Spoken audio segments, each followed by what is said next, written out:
Is my camera on? No, it's not on. Turn it on. Hey, what's going on, everybody? This is Kevin. I'm with Nate from Every Day I'm Hustling and Philly Road Tech. He's trying to figure out his camera right now. We're trying to do a little something with Harry Humstone, try to get him on here, man. Harry, I'm sure you're listening.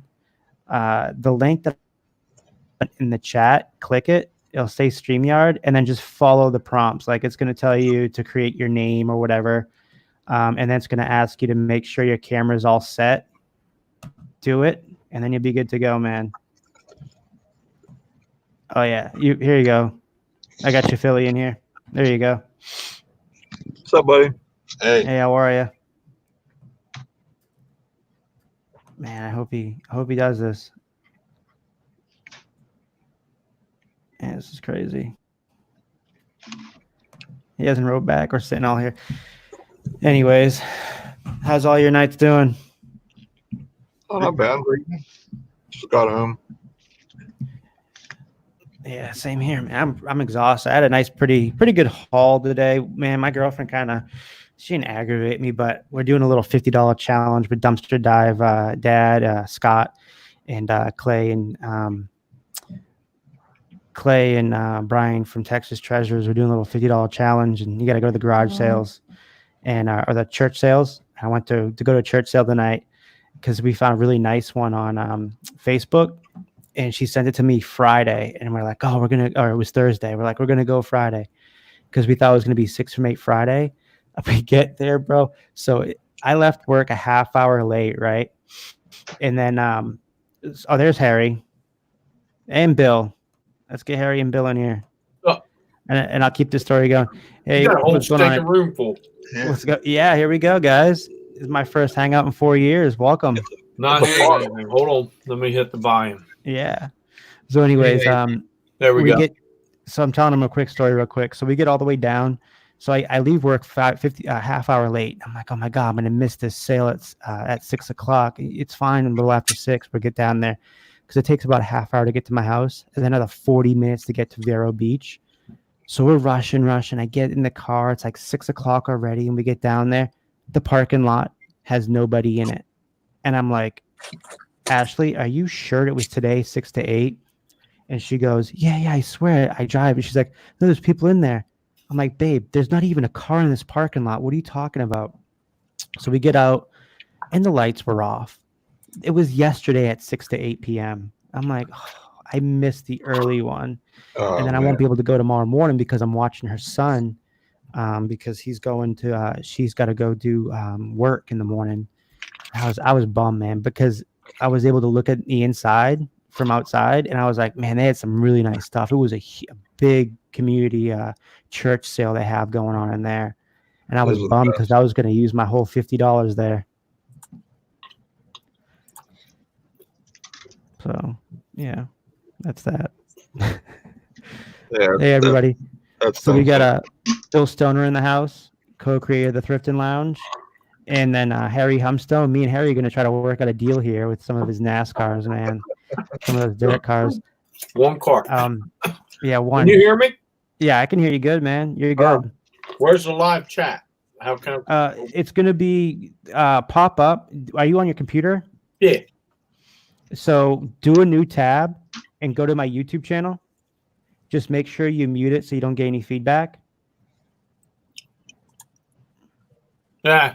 Heck, what if somebody asked me a question? Oh, I'll answer the questions. Don't worry. Because I'm here in every 5 minutes. I know. Every day I'm hustling. How you doing? Bill Stoner. Bill Stoner. That's the first time I've seen him in Philly Road Tech. So yeah, look at that death pile behind Bill. Oh my God, bro. That's just stuff I'm working on right now. That's like a Death Valley right there. Woo, his whole ranch house is full of that. Is that like collectibles or is that like everything else? What? This is just stuff I'm working on. It just came in recently. Really? Yeah. Wow. That's amazing. Now this building's the size of a ranch house. Oh, it's not your basement or your quarters. You're just. Oh no, this is a building separate from my house. Oh, it is your house. Huh? It's your house. No, it's not your house. It's not my house. It's a building on my property. Okay, that's cool.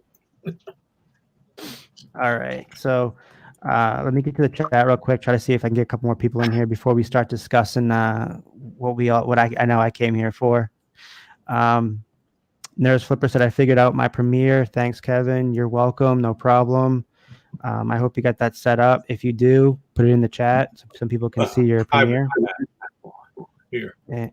What? There it is. Let's see. Oh, you got it? Now. Perfect. Yeah. It had private chat. I don't want to do private. BK Venden, what's up, man? Flipping goodies, found you. Old school picker, thanks for coming over from Harry Humstone. Flipping goodies, what's up, man? I think was it me and you, Nate, that was on with Flipping Goodies last week, or was that me and Scott? That was Scott. Okay. And Lobster's in the house. Yeah, that's about it. I'm not going to get much people because I have my channel's kind of dead and I haven't done a live in a long time. But so Harry, you gonna show me that car again? Yeah, I'm going to show it to you in 1 second. I just got a text from the boss. She said Of course. Hey, Harry Jr., go see what's wrong with your dog. You want the Old Spice one. So there it is. It's going to be. Can you say it like big time or is it like tiny? I think I can click it, right? How do I make his screen bigger? There's a little picture inside his picture. Yeah. You click it top left, it'll make. There you go. Oh, there we go. Oh yeah, take that baby You don't out. touch your screen. Don't worry. I look It's a Chili blurry. Bowl winner. That's how you look to me. So now here it is. That's the midget. That's the Chili Bowl winner, JJ Yeley. Oh. Yeah. This is, a matter of fact, this is extreme. Oh, it's action extreme. So, but that bad boy there, that was the first time I even opened the box on it. So it's been sitting down here for a couple months. That thing's nice. And it's a midget. So this is the one you got excited about. So yeah, man, I have never owned. Hey, what's up, Chris Thrift Beast? I've never owned a modified midget one. I have a small one. It's from Doug Wolfgang, which I'm a huge dirt track racing fan of. Doug Wolfgang, he's retired now. Dude was sick. Him and Steve Kinzer. Again, you guys probably don't know what I'm talking about, but this may help you guys in the future when you guys find there's only certain kinds of these die casts that we're looking at right now that are worth money. The ones where the hoods don't pop open, the trunks don't pop open, kind of forget those. You want the ones where the hoods open, the trunks open. You want the RCCA brand action die casts. And then the new ones, the last 5 years, Lionel bought out action die cast. And they make some sick ones. Like they make replicas from the race winners now. And like if they have I don't know if you guys watched the race. What was it? I think it was the sprint. No, it was the Clash last week where the winner had his hood was so dented it was ridiculous. It was like Terry Labonte when he won the '95 Bristol night race. So he what was it? Click Harry off so they can see all of us now. Oh yeah. Sorry about that, guys. I'm trying to jump into my see where you're at in here. Yeah. So what the Lionels do is they do a limited amount of the winners of each race, and they do it exactly how they won the race, like what the car looks like. Like if it has skid marks on the side of the car from other cars, or if they have dents, or if even the whole front hood's dented in, they do that die cast and they run a limited amount. And if you can find those, and I picked one at a thrift store a couple weeks ago, an Austin Dillon one from a few years ago that I'm keeping just because I that's my first and only Lionel I have. But that one's worth like $70, I believe. I think it was a Daytona 500 winner he won a few years ago. Andrew, come here. So my bolos are definitely the Lionel Race and Action diecast and the RCCAs, I believe they're called diecasts. But there is a few other ones out there that are worth a lot of money. I'm talking like hundreds of dollars. And And then if you also find like the old classic dudes, they make a rare series, and there's a company. You can find them on Instagram, but they're like, I almost popped on a David Pearson, to Silver Fox. I'm a huge David Pearson fan. He raced in the 70s. He's one of the greatest racers of all time, and I got his autograph and everything. He passed away last year, but I almost popped on one. It was like $125. But my girlfriend's like, "Do you really think you need to spend that much on that right now?" I'm like, you're right. But man, it's just getting back into NASCAR for me. It's been maybe 2 or 3 years since I've been out of NASCAR, and about a year since I've been back in NASCAR. And we go to the racetracks, and I tell you, man, it's a lot of fun. It's like I never left. I actually feel like when I watch them, I can call like what's going to happen ahead of the race, because I know exactly how I can tell how these cars are handling, and whose car is going to go away, whose car is going to be stronger in the end. My girlfriend thinks I'm like Nostradamus when it comes to watching races, but I think it just comes from watching it for so many years, and seeing how these cars run and everything like that. Plus, I equate it to like the cars run, I want to say pretty close to the NASCAR games that I play. So I mean, it's pretty crazy to play a game that's so comparable to watching it on the racetrack and seeing at the racetrack how these cars are sliding around, and everything like that. Nurse Flipper says I've been to Daytona and Talladega. I went to Daytona last year for the first time. I was going to go this year, but the last second I'm like, let's just stay home. And it's a good thing we did, because it was rained out, and then Ryan Newman got in that really bad accident. I wouldn't want to be there to see that. That was rough to see.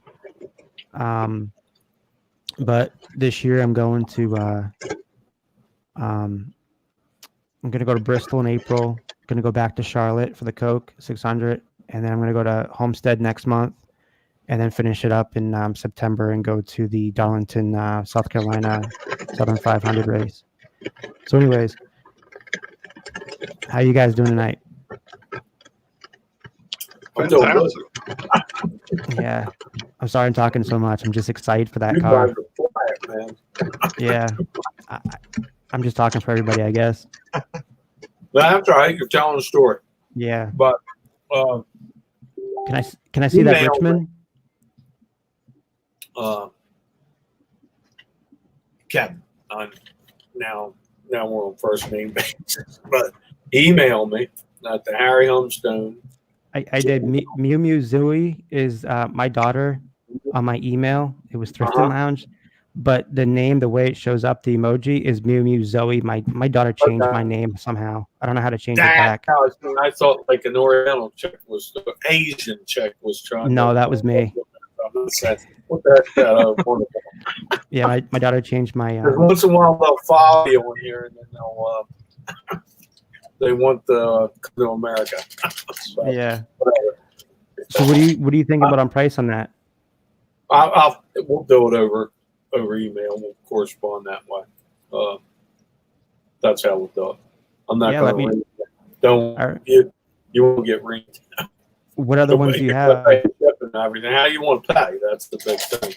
Like what about the Tim Richmond? Are you selling that one? Selling them all. Probably a lot of them. We'll talk. Richmond would definitely be some other one stuff. Tim Richmond would definitely be another one I would definitely be very, very interested in, because of the way he passed away, and he was such a good race car driver. He passed away at the right height of his career. He died of AIDS. So I mean, and I watched a lot of his documentaries, man, and it's crazy. This guy was like the Hollywood dude of NASCAR. And how did he die? He died of AIDS. Oh, okay. He didn't die of a wreck. No, he died of AIDS, and it was a scary time, because it was back in the late 80s, and everybody was really kind of harsh to him, because at that time everybody didn't know much about the AIDS epidemic. They were scared of him. Yeah, but they didn't know he had AIDS. They thought he was into drugs. So that was the big thing. That's why that NASCAR started drug testing NASCAR drivers, because they really didn't want Tim Richmond to race, because they thought he was on some sort of like drugs and they didn't want him racing around the racetrack on drugs, but he really wasn't. And to tell you a quick story about how good this dude was, he came back. They gave him clearance, and he was sick. He was really sick, really bad. And out of the 2 of the 3 races he came back, he won both of those races. It was amazing. And because the amount of calories you lose and water you lose in a race it's like 3.5 hours of nonstop intense racing. And for him to do that was just absolutely sick. And then the thing was, he was trying to come back for Daytona. He had, like, the story goes, he had his bag packed and his helmet packed for Daytona, and they never gave him the clearance. He had sponsors and everything, and he was there at the track, and they're like, no, you're not getting the clearance. They would keep changing the goalpost for him. Like, he would meet it, and then they would change it on him. And then finally he failed I believe it was a drug test, and then they found out that drug test was tainted. And then, of course, it wasn't when in time. It was past the time of the Daytona 500, and then he ended up getting really sick and passing away.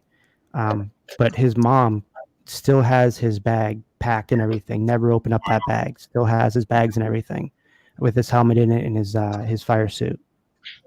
Wow. Yeah. You want to see a couple more of these? Oh, definitely, man. All right, I'm gonna head back to Volt. Oh, it's a Dale Jr. Yeah, the Budweiser. Give me a couple minutes, and I'll be back. Of course. More unveil a couple more sprint cars. Of course. So I'll be back in a couple minutes. I used to collect them a lot years ago. I stopped, but I have all the Wheaties collection, the cereal boxes. Dale Senior. Yeah, like the Dale Senior ones. I have the TV guides with Dale Senior, with Wheaties, all that. Yeah, I've been debating about making like a NASCAR channel, just because like I do so much with it. You know, like my weekends I base around the races. Like tonight I got home, tried getting home as quick as I could for the truck race. Tomorrow I'll be watching the Xfinity race, and then I watch the races on Sunday. So, but so how's it going over there, Nate? Good. I'm really trying to figure out what all this stuff Bill got behind him, though. Oh my God, he's got Atari games, dude. Bill, grab some of your pile and show us. You name it, it's here somewhere. He said that he said it's all recent too. So do you buy storage lockers or? I haven't bought it in a while, but yeah, we used to clean out all the ones in Fort Wayne. Awesome. It was crazy back before Storage Wars came out. We was doing probably 3 or 4 a day, 7 days a week. How was the auction tonight? It was long. Sold a lot of stuff. Bought some stuff. Oh, I got a really cool cast iron stove, like one of those tall cylindrical ones. It's I'm not sure how old it is, but it's going to be a project for this summer. Are you gonna sell it, or is it gonna go behind you as part of your collection? Oh no, it's for like 5-10 years down the road to finally get rid of. Yeah, it's they sell for around 300 or more when they're restored. Yep. And I paid 80 for it tonight. Wow. Okay, that's not bad at all, man. That's a good price. Yeah. Well, it'll be easy. It's all there, and all I gotta do is pretty much just like sandblast it or something, and then paint it with some engine paint so it doesn't burn off, and then just put it back together, and it'll be ready. Are you gonna clean it off too? Clean it?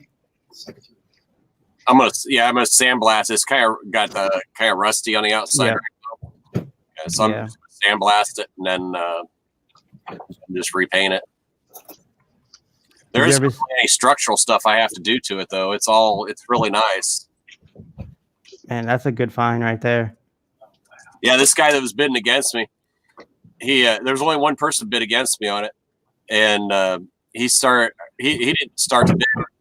The auctioneer started to bid $100, and I said 20, and then This guy came at 25. I said 30.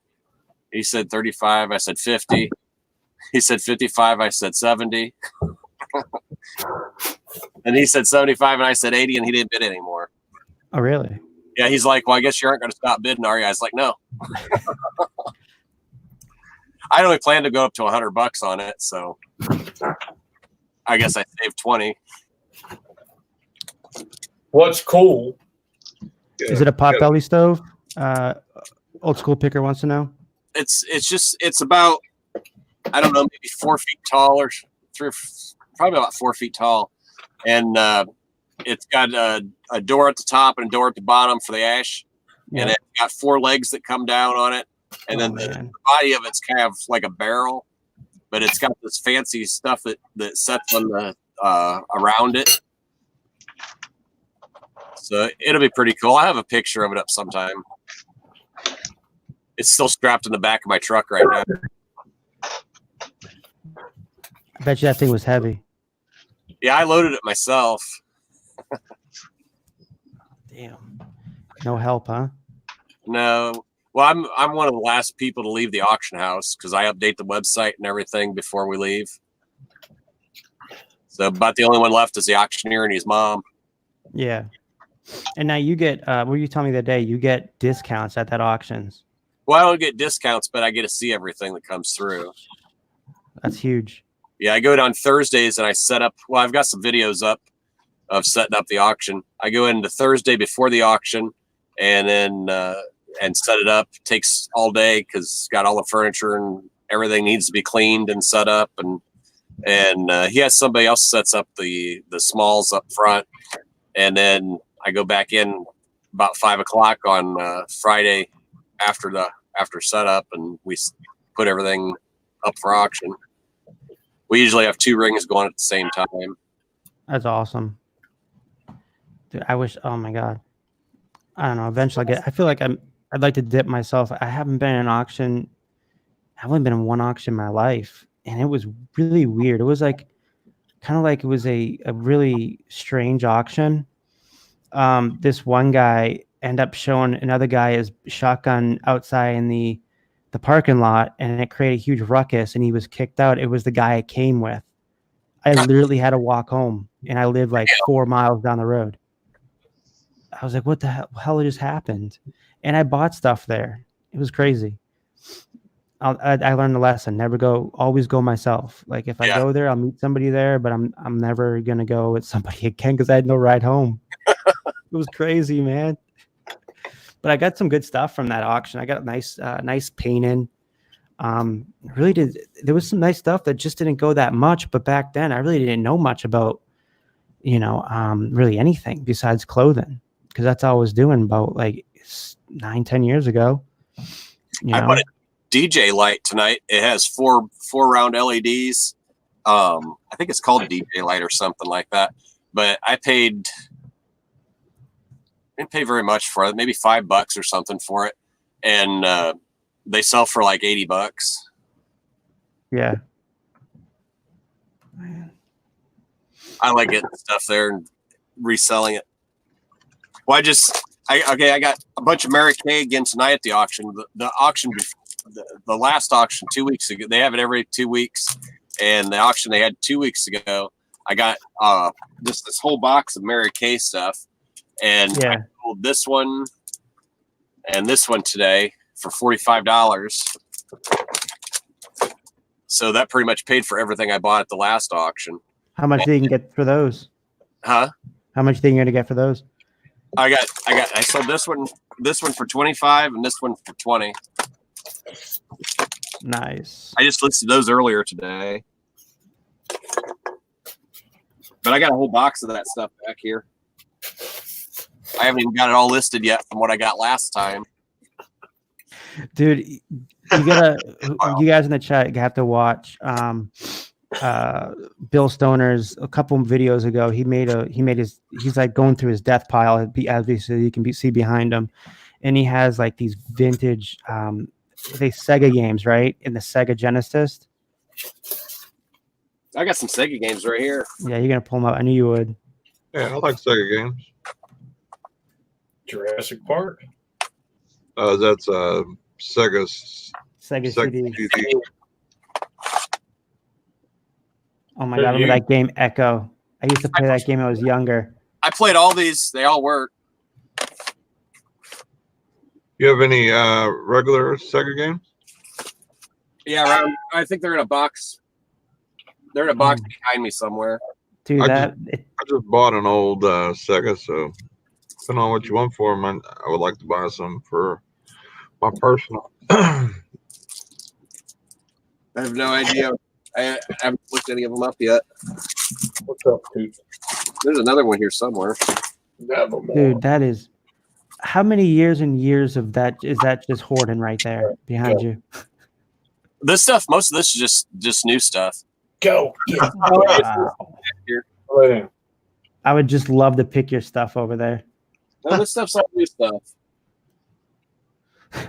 Nevermore The rest of it's all Antiques goes in a box behind me somewhere. So is in the Ark of the Covenant. That's probably in my office back there. Yeah. Oh, hey, check this out. I'm ready to change my pictures in here. I got these two. Oh, velvet. Yeah, these things are huge. Nice. They're by Artees. And then I got the Toy Story. That was only given to stockholders. Oh, really? Yeah. The person Is it a lithograph? had stock in the movie or something.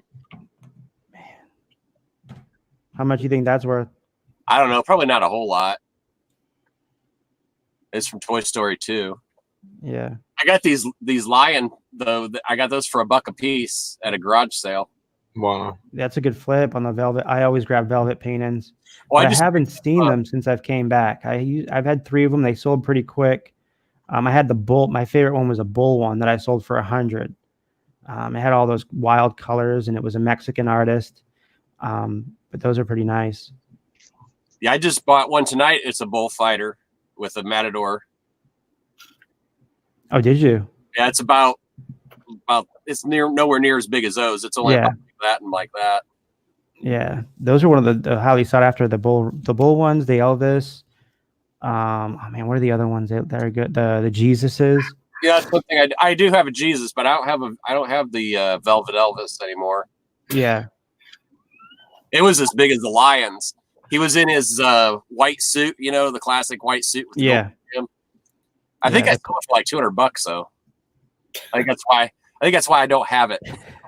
Yeah, I was just watching an episode a couple weeks ago of American Pickers, and Mike, he found one of those in someone's garage. It was like beautiful condition. It was an Elvis, and he bought that thing for like $50, and of course he'll probably put it in his shop and sell it for like $300.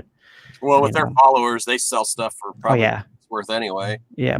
But what I heard is I read about is they kind of keep a lot of their stuff into their stores are like basically their museums where they keep a lot of their stuff, and they don't sell a lot of their stuff that they pick. But usually when they pick stuff, they already have people that are buying them. Yeah, this summer when who was it? Is his name Larry, the one's brother or something? I think it's Mike's brother. It might be Larry. Yeah, I think it was Mike's brother. He was in Auburn when my brother was there. My brother had some stuff on they have up at Auburn where the Auburn Court Duesenbergs are. Yep. They have this this flea market type thing, and my brother had a bunch of old car stuff, and I think it was Larry was the one that was there, and he met him, and Larry bought something from him, and my brother's got a big pole barn up there, and when they do this cruise thing where they drive around to different locations, they stop at my brother's house and they see he's got like display cases all over his place and a bunch of old car memorabilia things.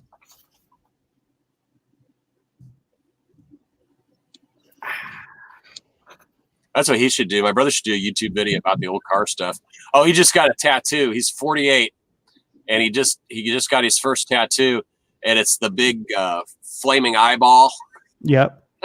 That's man. I finally decided to get. I still haven't thought what I would want to have on me forever. I have a few tattoos. One's embarrassing. The other one I got when I was 18. I got that one for free. My friend's like, if I can get a tattoo, because he was 17 at the time. We went up to Cambridge, Massachusetts, and they never even asked us for ID or anything. My buddy was 17. He got it on his thigh, which I was like, dude, like, he's like, I just don't want my mom to see. I'm like, then you shouldn't have gotten one. You're a dude putting it on your thigh, which is nothing wrong with that. But at the time, this is like 2001, 2002, you know? But yeah. Hey, hip flipping mama. She's awesome. eBay Posh, man. Yeah, he's a good guy. Me and him been talking because he doesn't have Facebook Messenger, but we've been talking through Instagram. He's kind of doing the same thing I'm trying to do, which I'm pretty sure he just went full time. So that's why I actually reached out to him. Like, dude, like, I'm planning to do this, leave my job and go full time at the end of the year. And, we've been just talking back and forth. Just haven't had really much time to really sit down, dig his brain about it. Yeah, if you guys see the chat, I'm giving away the wrenches for everybody so they can, help me modify this thing or whatever. I haven't done this thing in a while, a long time. I saw you flipping through and I was like, how does he not have the wrench?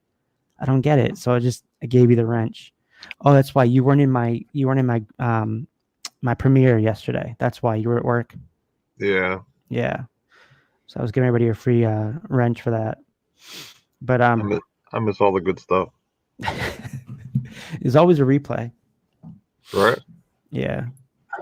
But hey Harry, you want to get back to sorry about that. I'm just trying to get to everyone. I know you got 5 guys in there. So. I feel like tomorrow. Here, man, we got to figure out how we're going to get 8 people on. Here, you guys all like to lay back, and especially my man. Philly's rolling. He's awesome. The beard going on. So. Oh yeah, Nate loves rubbing that beard. He rubs that beard when he knows something's going on, when he's thinking of something. Yeah, it's like my thinking cap. It's like I haven't even heard him talk yet. Is he mic'd up over there or what? How you doing, Philly? Doing pretty good, thank you. You got a beard like that, you don't have to say anything. You sit back. The beards. I want to go to his place and just see what's in there. Dude, his beard grows great. Somewhere. Mine looks weird. It like comes in thick and then it just comes in. Oh, everybody's got beards in here, don't they? Yeah. Maybe I'll get one. I trimmed mine back after surgery, so. Well, if I get one, I want one like everybody wants one. Because it's good too, man. It's nice and tight. All right, here's what I brought out. What's funny is about it. All right, let me put you up here real quick. Back hair. You were stoked about the Old Spice. Well, here's Old Spice 14, and the that's Tony Stewart with the super modified with the wings on top. Okay, this is on my shelf. Yeah, that's definitely that's Tony Stewart's car.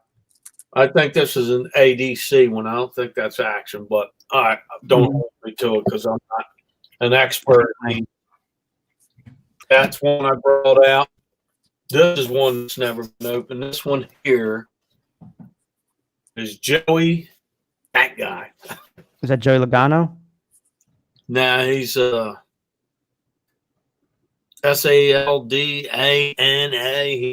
Sadlin or something like that. Which one? Eddie? Is it Hermie Sadler or is it Elliott Sadler? No, it's Joey. Joey Mopar, 1996, one of 4,704. So this one hasn't been opened. That's the brother they don't want to talk about. Maybe, who knows? But look, now it is a Mopar. So there you go. Well, I don't know if you said that. It is brand new, bomb. Nobody's ever seen it. Who's the driver? That's that Joey. Oh, the one you told me. Yeah, that's the Joey Sadler thing. There he is. This little names on there. I didn't even think the wing right on top of there. Yeah, this is the old Action series. I got a bunch of these. I mean, I've been sitting on them. I'm gonna throw them out. No, don't throw them out. I'm not throwing them out, but put them on eBay. And this is Tim Richmond. Yeah, open that baby up right there. Did I show this one already? Hold on. I don't know. I did. This one's got a lot of sentimental value to me right there. Here's the new ones. This one I'm definitely keeping. This is the Pennsylvania Posse. And this is at a track that's not far from here. So this is the Fred Reamer Mannheim auction, set 97 car. I'll show you that one in a second, though. So if I'm boring you, this is all the this is one of those dirt racers. So all right, cool. That one's dusty, but it will be cleaned. That's a number 75. Dust is no big deal. In this case, it's still. Yeah, that's it looks like a late model. No, that's not a late model. That's a it's on this is Terry Phillips. Mm-hmm. You know who he is? Mm-mm. All right, he's marked down to the $14 bet. I don't know. No, I wouldn't sell any of those for 14. That's worth way too. Those type of cars are worth way too. Those are worth more than the NASCAR stock car diecasts. Those type of cars. These cars have all. I watched what they go for. I just being silly like old. Yeah. But this was a thrill one. After my buddy went through, he didn't move this piece of carpet, or you should have seen this place. I got a video on it, and you'll see me keep pulling this stuff out there. I'll have to look it up. How long ago? It was just in the summer, so I haven't done this long. Well, I've done this a lot, but I haven't done YouTube long. So you'll see 3 cleanouts, and this is the. I had them like. This was the second one because we just had a smashing one in Lower Delaware, and this was over in Maryland, not too far from here. So that's how I got all this stuff. Let me show you one more of these before I jump off. But I got a ton of it. Like I said, you got my email, so we'll chat about the Old Spice car. This Mannheim one, I'm keeping no matter what because the Pennsylvania Posse, I guess this is a local guy. These things, when I started opening them and the detail behind them, even though they're Chinese, I'm not too thrilled about anything out of China. And this is dirt. This is just, it's dusty, that's all. And it has the wing on top. Yep. Wings in the box. This is number 77. This stuff's cool. I mean, it's pretty, it's well made. Nothing's broke. They're all mint. It just, if I took my thumb, you'll see the dust come off. Yeah. Because they've been sitting in that house for probably, these pieces do come off too. I'm thinking about 7 years they were sitting in there in an unoccupied house.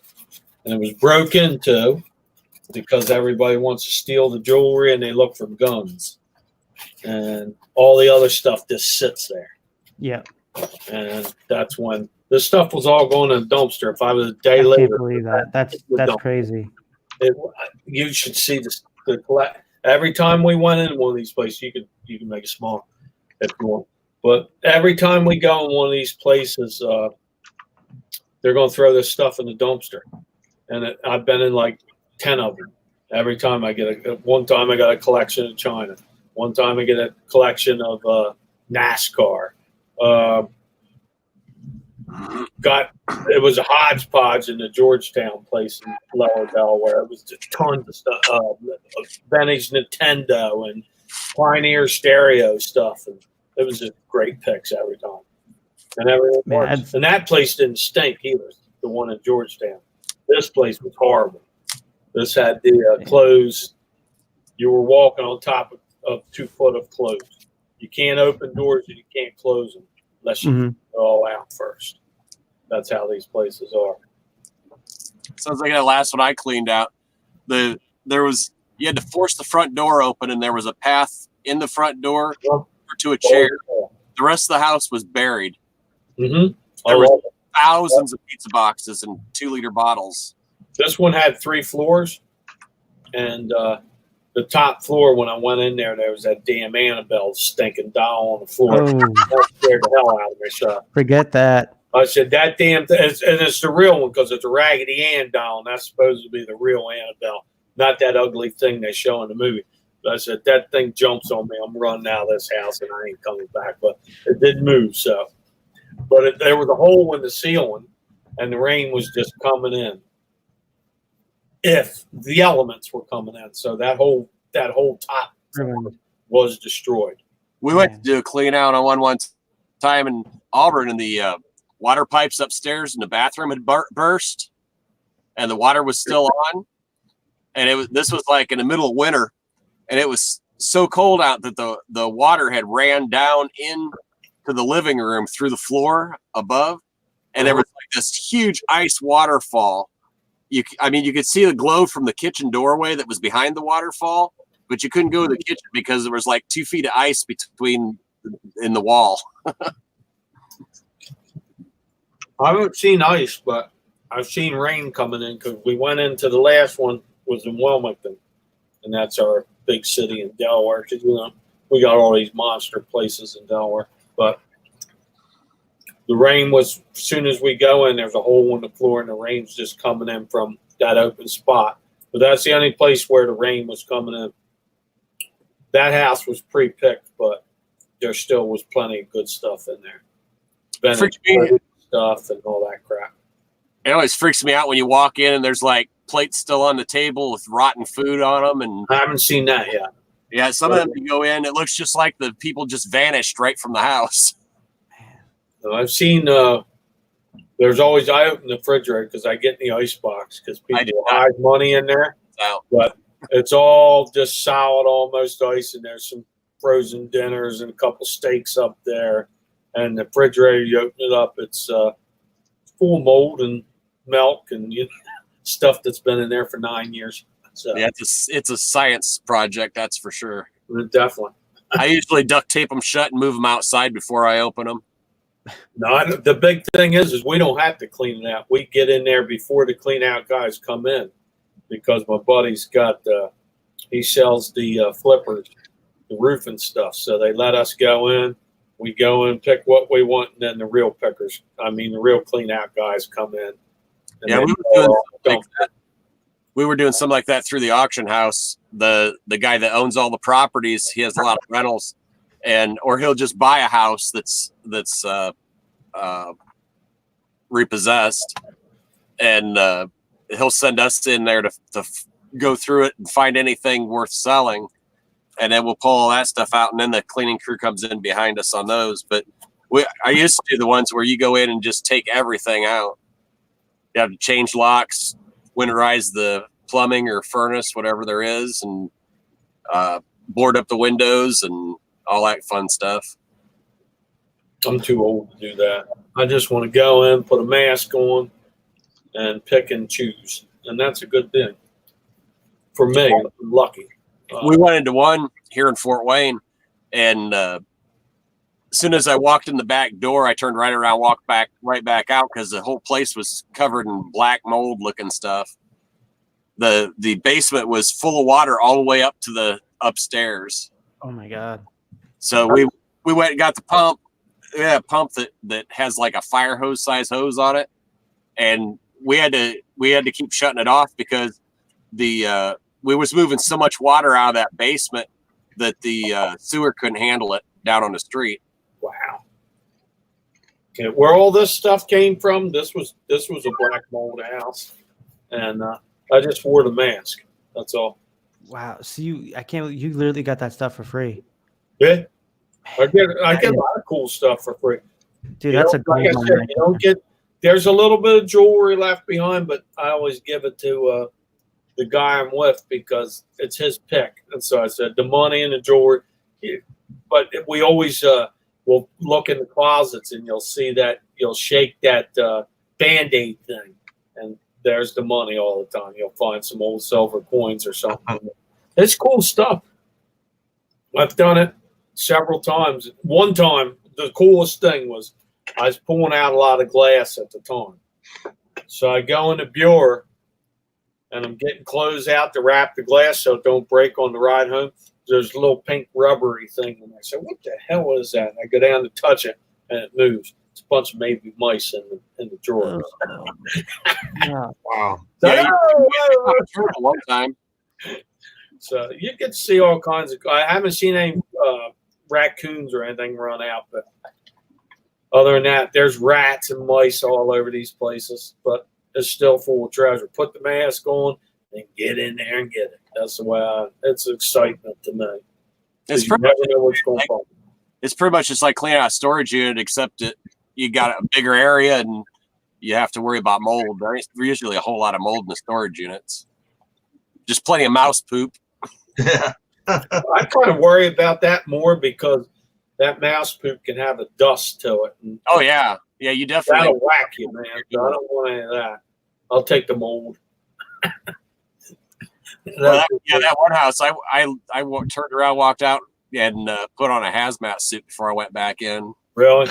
I just put the mask on. I probably am foolish, but well. You know, Did you just use one of those paper masks, or do you have a breather mask? Nah, I had a little better than the wheel sit in the thing, and it probably was not the right mask, but I'm still here to tell the story. So if I'm dead next year, you'll say, "Well, Harry found some cool stuff." So Well, it can take years. it can, How long take, what's that? I said it could take years for that to grow in your lungs. Oh, really? Well, Oh yeah, that's all right. I got the 10-year plan going on because I'm 57. So I can tell this everybody road takes me out quick. I don't care. But that's all about that mold thing. It's kind of freaky, but I'm not going in with. If it's really bad, then I'll worry. But I'll just. I've got a breather mask that has these two filters on the sides. They're triple. I don't know. There's like a bunch of stuff in them that filters. There's carbon and. I probably should get. Filter. That's what it is. It's like what those people use when they do the painting for the cars. They put those masks on. Yeah, That's what you're supposed to have, though. a little different. That's a micron mask, I think. Yeah. That's what you're supposed to have is what you have. So if you listen to me, don't listen to Bill. I mean, listen to Bill. Don't listen to me because I am the stick and jab guy. He is very thorough. So Bill put out a. Well, we were doing a bunch of them. Safety first. So, but that's that. But fellas, this is what I have, and I'm running late tonight. I'm gonna jump out of this chat because Definitely. I'll be I already emailed you. Just email me back. we'll talk and we'll see how we can come up with Yeah, just email back Mew Zoe. I believe she made it. yeah, I'll catch you tomorrow, and that we'll set that aside. Definitely, man. A lot of the other stuff's going, and some I'm going to keep, if not all of it. Hey, Harry, do you do any metal detecting where you live? I got a cheap metal detector. I'm up 1735, I think. Playgrounds and stuff. I'm not big in yeah, not yet. But I like the yard sale and estate sales and clean outs. But I don't, like I said, I'm in before the clean out. The metal detecting is just something when I get bored, I just grab it and run out to the playgrounds, and it's cool to see what I can find. So, not yet the metal detecting. Old bottles, I always dug those. I'm a collector, so you'll see big things. I love the glass insulators. Like I just had a big Coleman lantern pickup. I like these. And Yeah, red lines. I got a bunch of those. I got all different colors: blue and yellow and green and red. Oh, the Coleman lanterns. Yeah, I got one that's mustard color. The glass insulators or Coleman's? No, the Coleman's lanterns. Do you got the red green Christmas tree? Because they're highly desirable, and the one they call the gold bond, the gold ones, they're good ones. This is a fair one. Yeah, that is gold. That one, it's yellowish looking. Yeah, the gold bond, that's a good one. It came in it's got a plastic hard case with it. Yeah, they'll have plastic hard case of gold bonds. You just all you got to do is jump on eBay and see what they sell for. This one's probably used one time, so this has the Pyrex glass. Glass is desirable. The amber, I got a couple with the amber and the red. I don't have the amber glass. Will just for the glass is like $70-$80, and you'll get it. I've got railroad lanterns. I got railroad lanterns with the red glass in them. Yeah, well, those Pennsylvania railroads hot. You know, I don't know much about those. I know anything Pennsylvania railroads hot. So, have you seen those big signal light ones? They've got like 4 glass things. They're square. Mm-hmm. I've different got color, right? Huh? Different color glass. Yeah. Talking about. Yeah, but I've never. I don't own any or anything like that. I got 2. One's real big, about like that, and then the other one's about a little smaller than that. Yeah, they're probably desirable too. Anything railroad's always desirable. Oh, yeah. Anybody sees those, I always want them. Yeah. I went to an estate sale a month ago and I almost got it. This guy created a couple patents for the Canadian Railway, and he had all this railroad stuff. There he goes. That car passing by. All this railroad stuff. NASCAR. He also he had his 2 railroad patents, the plaques that they were selling, and they weren't expensive. I just don't know nothing about selling, the patents, the plaques with the patents on them.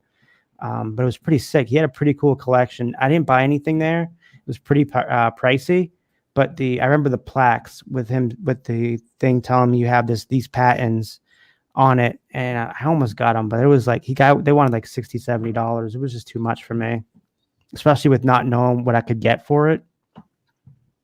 I don't know much. I do know railroad stuff's hot. Yeah.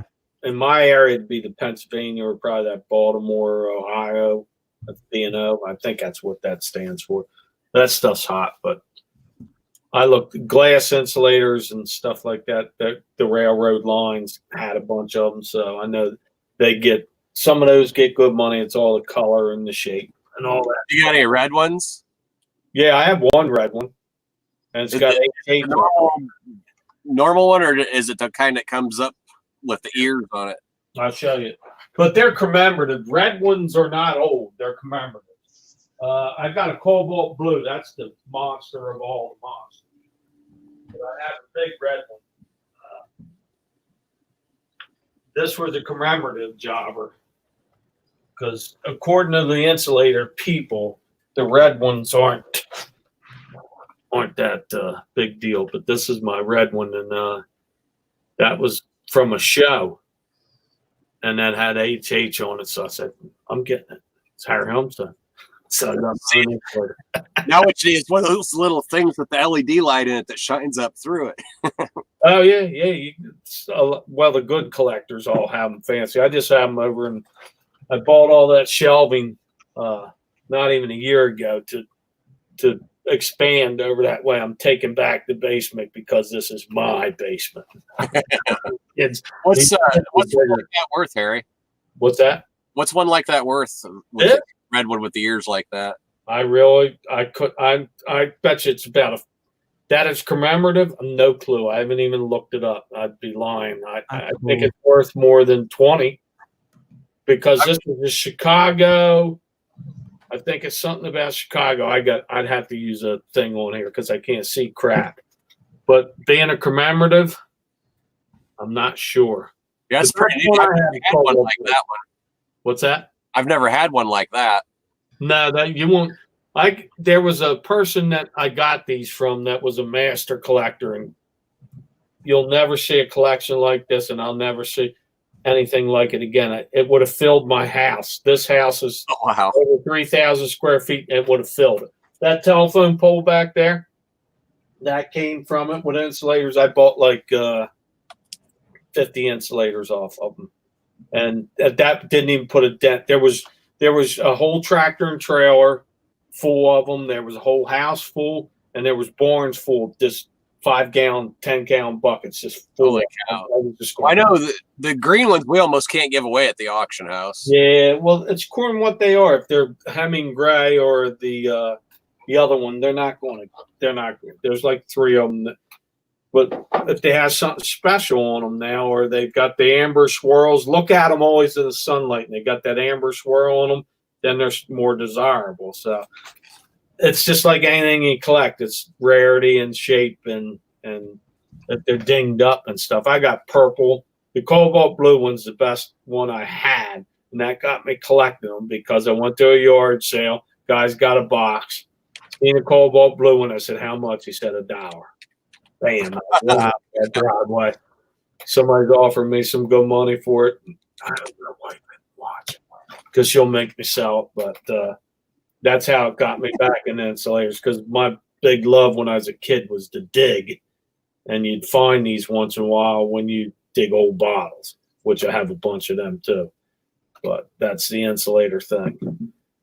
When I was in 3rd grade, I spent 3 weeks worth of recesses digging a bottle out of the playground. We used to have holes that were 7 foot deep, and we had them inside of cliffs and stuff. One time there was a telephone pole, and it went through everybody's hole. And then if you went early home because you had to eat or something, somebody jump in your hole and dig. Your own pals. Some pals they were, that they would dig in your hole. That was a big thing. I used to wait for tides in the creeks and walk down the creeks. There's guys that do it, and I see them on YouTube. And I say, I used to do that. I did that. You'd pick them out of the creeks or lakes or whatever, any tidal water.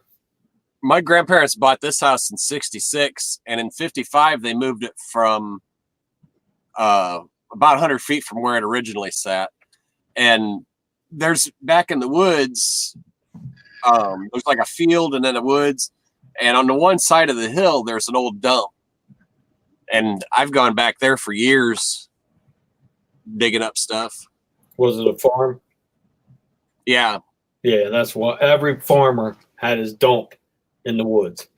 And yeah, there's actually 2 back there, but the one is kind of hard to find a lot of times. But the other one is like the whole hillside. Now it's the thing is I like to do the bottle digging when it gets cold to get a frost, because then damn deer ticks are everywhere. Oh yeah, they're all over you. They're a pain in the butt in our area. So they weren't too bad here this year. They were bad here. We haven't had a winter, so they're going to be all over us. Now we get the lantern flies too. So what's next? You never know. Where do you live, Harry? I'm in Delaware. Oh yeah, that's right. You're right by the raceway. Yeah, Dover's right down 30 minutes from here. So Man, I remember going over that bridge in Delaware. When I was a kid, when we moved a couple of times back and forth from Florida to Massachusetts. Man, that bridge is intimidating. What? The Twin Bridges? The Delaware Bridge. I don't know which one. Memorial Bridge. Yeah. Yeah, I think crazy. Massachusetts, and where are you at now? I'm in Florida. Oh, okay. Well, you're with all the New York and New Jersey retired people, and then you can pick all their stuff. But full treasure. I have a gold mine down here where I pick. So anything I do, the estate sales. Yeah. Huh? You got all the old people going down there, retiring. And then what you have is the people that unfortunately they pass away, or they go to nursing homes, and all the kids that take care of the estate, they all live out of state. They don't live around here. They don't have somebody come in here for an estate sale, and they have the estate sale, and I mean, it's a treasure trove. Half the time the kids don't even want to go there to handle it. They don't care. Shipped back to wherever they lived, and that's about it. Have you seen those the Pyrex UFO looking insulators? Yes, I got one. Yeah, those are pretty cool. Because he had a whole shelf of different ones, and I do have one Pyrex insulator. It's in there. When I get to 1,000 subs, I'll be able to go in there with my phone and at least be able to show people what's on the shelves. I got the G.I. Joes and NASCAR and Hot Wheels. I got it all throughout the basement, and I'm slowly moving the young Humstone out of here. So girlfriend will probably want to come back down, but at least he'll just sit in that corner. That's all he needs is a corner, and I got the rest of it. So we'll see. That yard sales and all and the estate sales, you don't know what you're going to find. I grab it all, from dead down animal heads to beer trays. I got beer cans too. I like them, cone tops, all that stuff. That's big money. Cone top beer cans. I don't know if you guys are aware of those. What are they? I'm gonna look them up right now. Oh, cone top beer cans. And look at the vintage beer can. Those things are like 500, 600. There's ones with holes in them that are worth 200, 300 bucks. Really? I need to look that up right now. Here's a real cone top. This is what a cone top looks like. They look like old oil cans. Yeah, exactly. Yeah, Oh, I'm yeah. looking at it right now. Hold on a second. I get that up. I when I worked in Wilmington, in the old buildings, when they tear them down, you could pick them out of the walls there. So God bless the old beer drinkers. Hot dogs. That's Well, they threw them in the wall to hide the evidence. well, I don't care. I think the wives were awful nice for them to have an afternoon delight. And then you pick them up. I got these Esslinger ones from Philadelphia that are in mint shape. Wow. So that's what you get in the walls. And there were like 7 of them in this area that were made.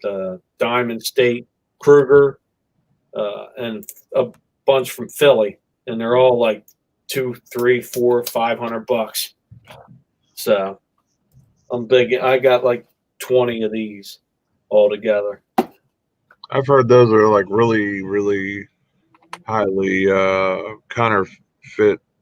Like people trying to make them. Yeah, I'll show you the counterfeits. Well, they're not counterfeits. These were made in the 70s because the clowns at work knew I was looking in the walls, and one of them knew a heavy collector, so he got the 2 counterfeit ones and hid them in there. So, Okay. the first one, no, that's the first one he pulled out, and he says, "I got a cone top," and I looked at it. I said, "Yeah, you got a cone top, but it's from the 70s." And then they rigged one where he went up with me one time, and he says, "Look what I found! I got the other one." I said, "Okay, you guys are planting these in the walls, you creeps." So it's pretty good, and these are even worth $5-10. So, but the old ones, you'll know the old ones. They're not. If they counterfeit these, they're doing a pretty stinking good job. I haven't seen. Yeah. You can read up on them. This is the real legit. And there's some real rare ones. Go on that Pinterest and just look at them. And there's tons of them out there, but there's tons by the guys that collected them. But they're hard to find. I've never seen them at a yard sale. Were those Bohemians worth about $10-20 a piece? This one here, Yeah. not sure. I haven't looked lately. I know a lot depends on condition, but If this was in great shape, probably at this shape, it might be $20. At the best shape, it's probably $80. I would think. You'd have to look on and see what they're going for. Yeah, man. Some of these are going for big money. that's not something I would normally look at. Here, I'll screen share real quick. Some of these those cone top. Look at that. I learned something new tonight. I'm happy now. Very desirable. I mean, if you pull up in the yard, I always ask, "Do you have beer cans?" and see if they have any. And yeah, they Can you guys see that? Yeah, and well, Are those sold or are those listed? What? Are those sold or are those ones that are for sale? well, that's got Yeah, these ones for sale. Like these ones have bids on it. This one has 21 bids. The Blatz Select up there, 1936. Yep.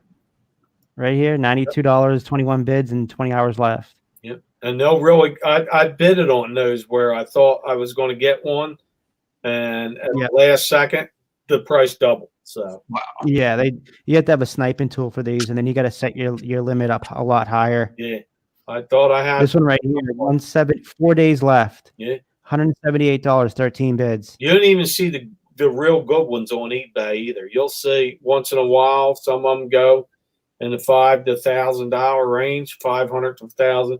But I'm gonna do that right now. I'm gonna look up solds and then the tops. that Top Kruger lines. up top is a Delaware one. I have that 92 one. There's the Baltimore, but that Kruger is a Delaware one. This one. Yeah, that was made in Wilmington, Delaware. And that, you think that's original or is that fake? No, that's original. That's a Kroner. That's a Crown. That's a different name for that one, but I just call them cone tops. Oh, here's another Kruger right here. That one's in Newark, New Jersey. I'm pretty sure.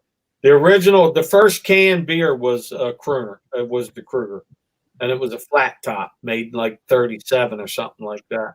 This is what I tell people all the time. Like, I learn most of my stuff from resellers when I do hangouts with them, because this is what I do is I listen to them talk, and then I put the stuff up and I look at it. And then after I get off here, I start looking at the stuff and everything like that. Let me go to solds, and I want to look up the top selling ones and see how much they sold for.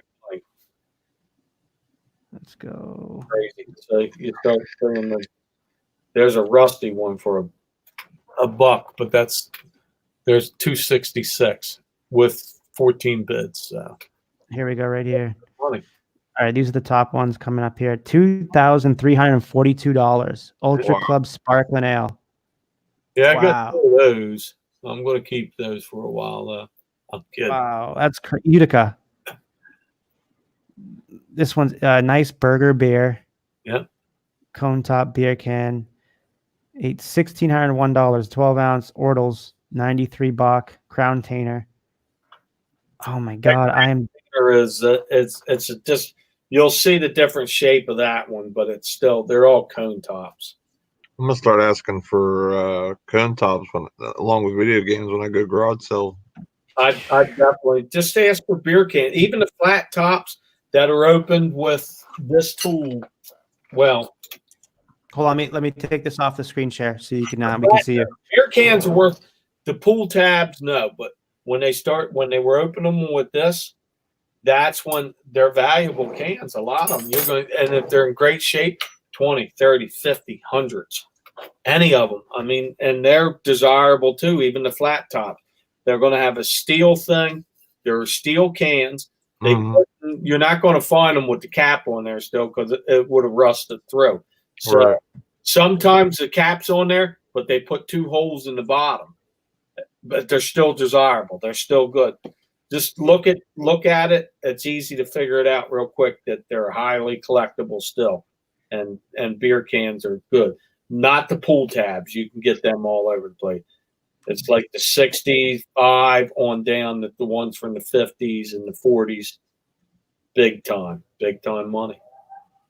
That's it. Yeah, because think how many people up in my area, like in Pennsylvania, that have old cans just laying in their basement, thinking that they're worthless, or somebody collected them and they don't know what to do with them. They'd probably just give them to me. I checked because Pennsylvania has probably about 30, 40 different beer cans from the 50s and 40s. Right. Made there. Pittsburgh area, Cumberland, Maryland, close to Pennsylvania, any of those areas, tons of beer. Right. Germans, and they brought the beer. Maryland, where they were, close to Pennsylvania, any of those areas, tons of beer. Right. Germans, and they. Who's got that feedback? That was me. I just turned it off. Oh, don't worry about it. All right, so I want to look at this one that Flipping Goodies showed me. Hold on a second. This one's pretty sick. This one's a vintage Evinrude spray can. Check this out. Now, do you know anything about this, you guys? Hold on a second. Let me open it up. I had a couple oyster cans over the summer. They were 1 gallon oyster cans, and they sold for $100 a piece. Oyster cans is something that's desirable too. They're all up and down the coast from North Carolina on up to Maine, actually.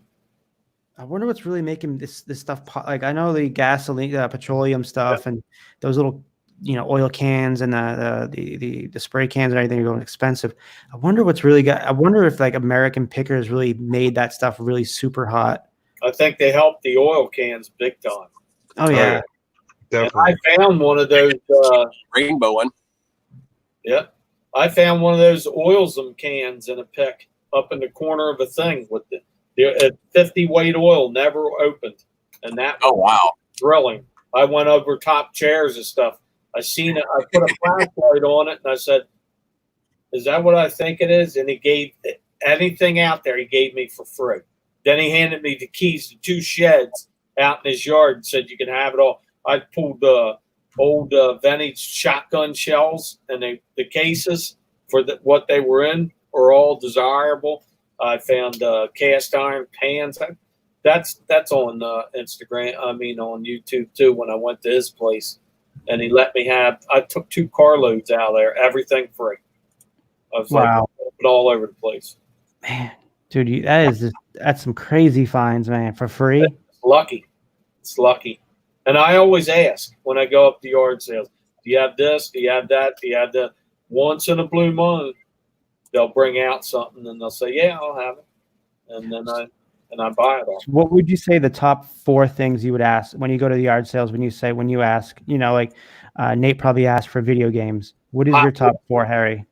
Hot Wheels, the red line Hot Wheels, beer cans, old bottles, glass insulators, every time. So, and most of them don't have it, and it's like 2 times a year you will find it. But I haven't gotten Hot Wheels in 2 years. So now, how about you, Bill? What's the top 4 things you ask for when if you go to yard sales? Oh yeah. Okay. What's your top 4? I've been known to buy them out. So you can just build that pile behind you. I don't. I like. I'll ask if I don't see it. I'll ask for like video games. If I see they have video games, definitely ask them if they got more. A lot of times, they'll bring out a old console or something. Costume jewelry, another one I like to get. Electronics, like old stereos and things. I don't know what another one would be.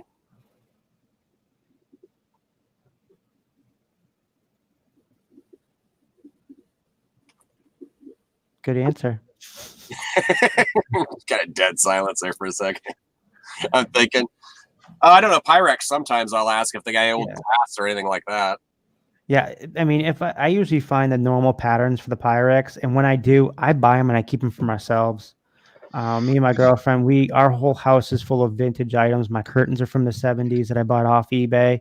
My table that I have my computer on right now was a hand-me-down from my sister's mother-in-law. This is a Lane 1960s mid-century modern table, and then because she was going to throw it out for her new China table that she got.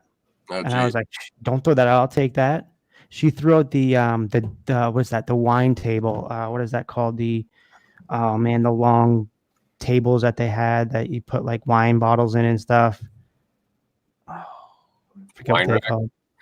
No, it wasn't a wine rack. It's like I don't know. Anyways, that thing was probably, I think I did research on that. It was worth like $2,000, and I wanted it. She had Goodwill come pick it up, and they picked it up. They picked that up. They picked up a mid-century mod. They all part of the same lane set that came with this table. They picked up a hutch in the bottom of the hutch, and it was a big, heavy one. And that one was at least worth a couple grand. And she had them pick it. And I'm like, Erica, do you know what you just did? She's like, oh, it's fine. I had no room for it. I'm like, oh my God. Those people make me sick. My sister's got money, so she wants the new stuff. And I'm like, do you ever understand that this is stuff shipped from China and that has like basically no value in 10 years? And the stuff that you are letting go is basically like art. It's like an piece of artwork that you just literally gave away for free to Goodwill. I got a friend, Andy, he has a sideboard. He has a business where he goes and does cleanouts and stuff, and people call him and pay him to haul stuff away. And it's like some of this stuff is like really good. I mean, I got a couple specialized bicycles from the auction that he brought in there to sell that somebody just paid him to haul off, and it's just nuts. And a lot of the times it's stuff they've hardly even used it. Another thing that they gave away or they had that they ruined. So my brother-in-law's partner, they both own a business broken company, and he was moving in, so I had to get rid of his son's toys, and his son's like in his 50s. Well, guess what he gave him with stuff is basically new in boxes. Freaking original Star Wars, the big, what's that spaceship, whatever it is, Millennium Falcon. Yes, new in box. And so what does my brother-in-law do? He lets them play with it. I'm like, what are you doing? So I was showing him the eBay prices, and he's like, he got all this stuff from them because it had all the Luke Skywalkers, all the characters, Those were loose and used. But I mean, some of the characters were going for over $50, $60 on eBay. And when I showed them these prices, I'm like, dude, do not let them play with this stuff. This is freaking stuff that collectors absolutely will pay a premium at, especially with the boxes. And so he ended up taking it all back and just putting it up in the attic. And then the other thing they gave him was the old school Tonka trucks from like the 50s and 60s that they used to collect. And then he handed it down to his son, and then, his son just kept them there, and he decided, hey, you got kids, play with them. And then, of course, I showed him the prices that those go on, hundreds and hundreds of dollars, and he actually he kept them and put those in back in boxes. But I couldn't believe him. Like, dude, what are you doing, man? Those are like, you can make a lot of money off those pieces, or just save them. Like, those are so hard to come by as the years go on. I let my kids play with my Tonka trucks from the 70s. And it wasn't like they were going to hurt them any. Because they're already abused. These ones were in great shape, man. Yeah, mine still are too. I got, well, you can't see them. I got some of them up on a shelf over on that side. There's like a whole bunch of Tonka trucks over there. And then I got the crane and, I don't know, a couple dump trucks and some other ones in the back part. You ever seen that guy? There's a guy that has a YouTube channel, and he restores all kinds of old toys and different things, and they look just like brand new when he's done. He powder coats the metal and stuff. Are you talking about the guy that does, like, I just saw one with a Harley Davidson lighter he did. The dude gets like millions of views, right? Huh? Is that the guy that gets like millions of views? Like, he restores them? Yeah, he gets tons of views. Oh my God, that's crazy. I don't think you see his face, and he doesn't talk. He just He just does all this stuff, and he has this thing where he powder coats them and bakes them in it. And the stuff just looks, I mean, he redid a 50s little toy stove, and the thing just looked brand new when he was done with it, just like out of the box. He rewires, he takes everything completely apart and fixes every little piece. Yeah, it's crazy, man. I was going to mention his channel earlier because I was like, I sat there and I watched a couple of his videos, and I couldn't I couldn't stop watching. Yeah, I know. My 8-year-old, she likes watching him. It's cool. Yeah, I don't think you even hear his voice or anything. You just, no, you don't talk. Well, there's another guy that does the same thing. That he talks and stuff in it. But the one guy that is really professional with it, he doesn't say nothing. He just shows himself doing all the stuff. Yeah. What you got there, Harry? This is the last thing I'm going to show you. Then I'm hitting hay. This is the Georgetown pick. So you'll see me do this. These are from Return of the Jedi. These are legit too. So, and those are going to be the characters in them, right? Garage. This was part of the full car. So I got the whole Star Wars kit and caboodle. The big fish head, a bunch of Ewoks. I even got the little sand dude. And a little Yoda. So you guys were talking about Star Wars. I said, I got that in Club Harry. So little Yoda. Yeah. All the weapons are right behind here. So weapons and some of the outfits. So this was, and I don't even collect this stuff. So down the road, I'll probably. And how'd you find that? It was just sitting in a box in the garage. I got a bunch of G.I. Joe stuff, Castle Grayskull, the He-Man, the He-Man crap, Star Wars. There was a box full of jerseys, all the NFL stuff, and Baltimore Orioles. He had no Philadelphia things, but he had all the Baltimore Oriole outfits, and I just loaded my whole car up with it. Did you still save those jerseys? What's that? Did you save those jerseys? Yeah, I sold a bunch of Baltimore Ravens. I got like Ray Lewis signed footballs. I bought a whole box of Baltimore Ravens bobbleheads. I sold all those. I got some Baltimore Oriole. Who is it? Takata. Was Takata somebody? I got 2 of his jerseys. Got Johnny Unitas throwback jersey, Baltimore Colts throwback hoodie. I wear that. Even though I'm a Philly fan all the way around, I wear old Baltimore Colts stuff. What were you saying, Nate? You got any Ninja Turtles, Harry? There's a couple things. I had a bunch of Ninja Turtle things, and I made a bad mistake one time and gave them to somebody's kid. So, and I had the whole thing from a yard sale, $10, and I gave them away. That was when I was silly, and that was a few years ago. So that's one of those things that get away from you once in a blue moon. Man, I remember I got some turtle. If you're ever interested in selling that and the He-Man stuff, I'd be interested. Let me get it all. That's all out in the garage. There's a ton of 3 3/4 GI Joes. God, I got like a dude. You need to start making videos of the stuff that you have, man. I can just and just watch it, just seeing the stuff you got. That's what. Go back and before I start doing these lives, I just started the live stuff about a month ago. I came home with a couple of pickers. You'll see me pick all this stuff, and then you'll see me show all the stuff. I got a little bit of stuff over the years. I don't have anything like that Bill dude in the corner. Bill Stone is my man. He's got. One day you're going to be sitting there, and someone's going to come and get you in the neck, and that's why you straighten it up just a hair. You got to watch it. Oh, what is it? It's going to be this guy. Man, I love Bill. Me and Bill have been going hard at this for a long time. I just keep thinking what a great estate auction I'm going to leave behind, you know? Yeah, you're going to leave. What state are you in? Indiana. I'm not coming all the way out there. I'd drive 8 hours to check it out. I would definitely go that too. Definitely. Who's near Delaware? Pick me up. I'm going to. What the hell? Somebody'd have to sign these guys in the file? It's this creepy doll.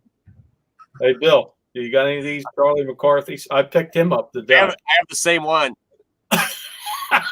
Dude, Bill's got everything, man. Yeah, he does. Those are hot because of Toy Story. Oh yeah, I was thinking that Goosebumps. Yeah, that's what he looks like. That's what I was thinking about earlier. I got Charlie in the tuxedo, and then I also have the other one, the redhead in the plaid.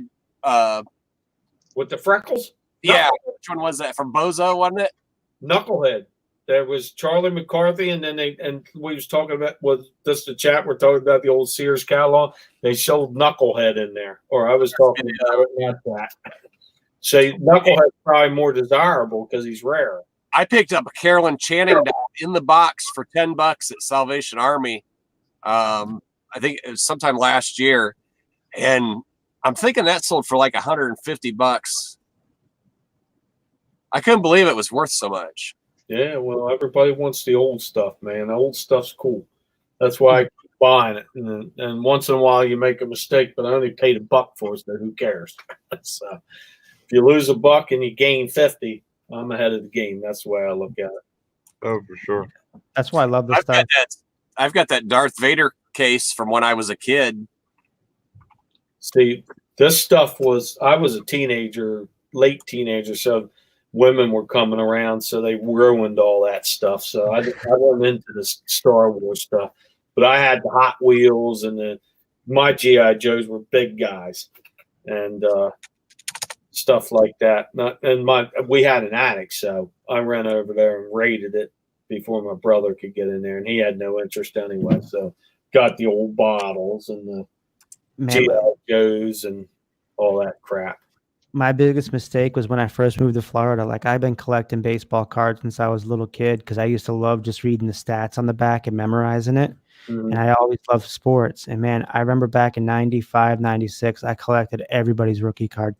Basketball, Kobe Bryant, who was it? Ray Allen. I had, I think it was Paul Pierce that year, Antoine Walker, Kevin Garnett. I had all of them. And I had multiples too.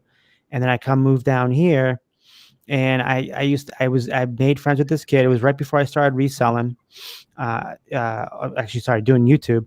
I made friends with this kid. And come to find out down the road, I found out he was actually a big time stealer because he stole something from my friend's house while we were there underneath our nose, and we didn't even notice it till he left.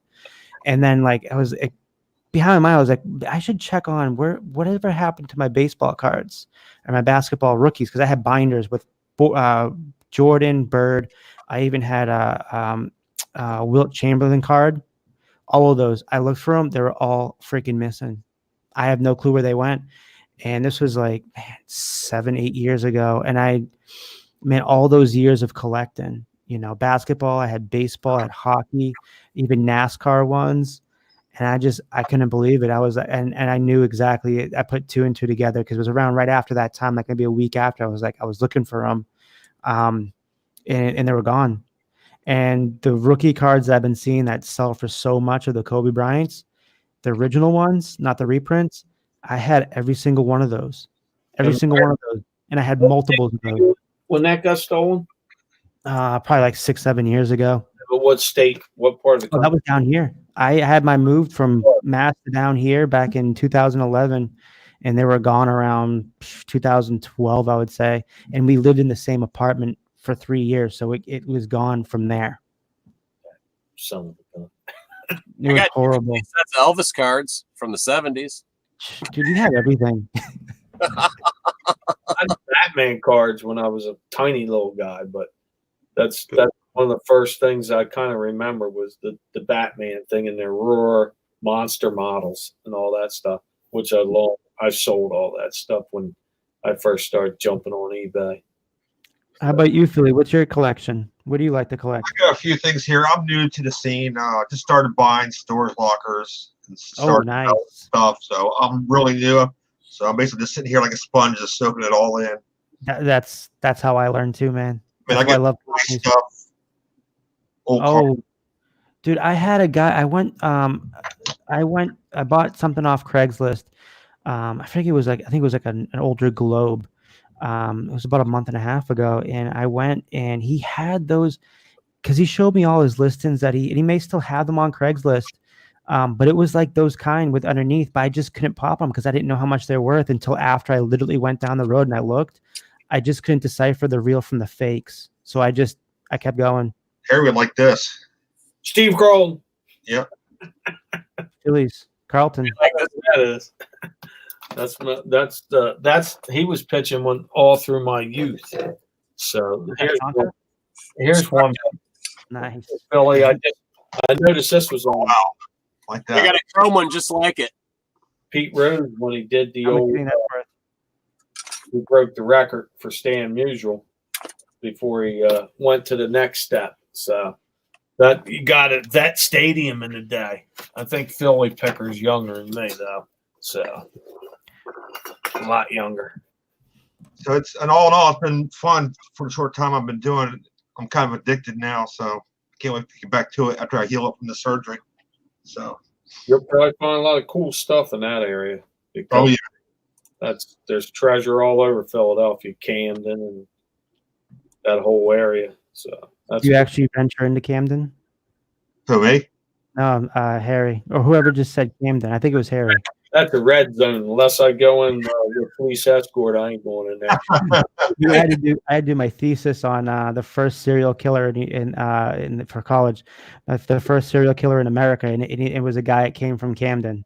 Camden, all right. And then right after that time, Camden just went downhill. Well, Camden had Campbell's Soup there, Mm-hmm. And that shut down. I think they had like RCA. There was a lot of business there at one time because up and down the Delaware River from Wilmington on up to Phillips. It's there, Phillipsburg, PA, up there where they make the crowns and stuff like that. I think so. That's all up and down there was the hot spot at one time. I want to say, hey, thanks for having me in. And yeah, of course, man. Just let me know. Definitely, please let me know about if you're able to get rid of Tim Richmond too. That would mean a lot. Again, I wouldn't be. These would be going right into my collection. I don't sell any of my die casts that I pick or I find. That's fine. We'll set up on the first one and then we'll go. I'll even send you a picture in my office. My manager, he put up. Because I have a bunch of my stuff in my office, and he put up a what are they thing you hang on the wall hangers, but they're like, I don't know what they're called. Anyways, he put up a wall hanger for me, and I have like 6 or 7 die cast on there. Sure. And that's where I would definitely put that. And it's funny because I have everything in my office because it's a talking point. So people come in, they talk to me about it, and I'm able to open them up that way.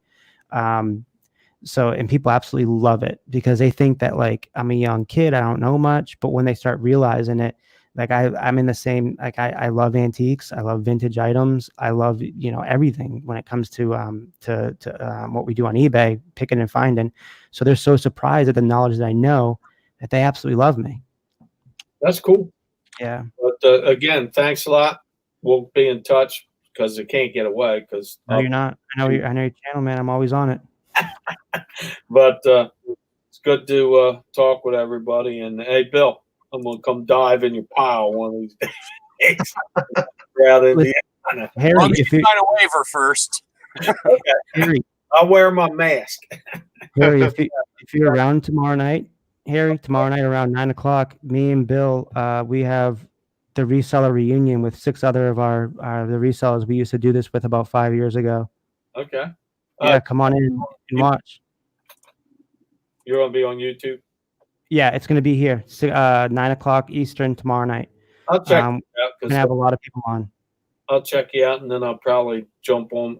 I'll probably do my own live later on or before that because I don't get many chances to do this because I took a long weekend so I could pop on here and be silly. That's why. Yeah, thanks for coming and staying up so late for us. Hey, it's been a pleasure and good knowledge, and knowledge is good. So that's the way I look at it. So check if I find something tomorrow, I'll make another video. Check out my old videos, and you'll see that. Oh, I'm going to the next few days, man. When I get a chance, and some of the stuff I collect. So yeah, everybody have a good night, and it's been a pleasure. I'm saying to everybody, later. Later. Take it easy. Later, Thanks. man. All right. Good night. So, anyways, now there's 4 of us. I want to learn a little more about Philly, man. So you're new to this? Yeah, I'm new to this for about 2 months now. I think it started about 2 months ago. Mm-hmm. I'm on my 5th locker right now. I'm taking a hiatus because I got injured and had surgery, so I can't really do much. So just about learning now. So what made you want to start doing videos? Was there a specific someone or somebody push you to it? They wanted you like, hey, YouTube videos. It was like something I wanted to try, and I went out for my first surgery, and out of boredom, I decided to bid on lockers online, and I won my first one. And I got hooked by going there, cleaning it out, and finding all kinds of neat stuff and some not so neat stuff. Mm-hmm. What was the not so neat stuff? The usual, you know.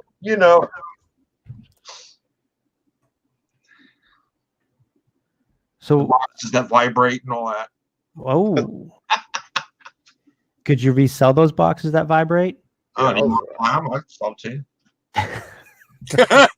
You interested, Kevin? Sounds like a buyer. I meant if you could resell them, not for me. No, you want to sell that kind of stuff on naughtybids.com.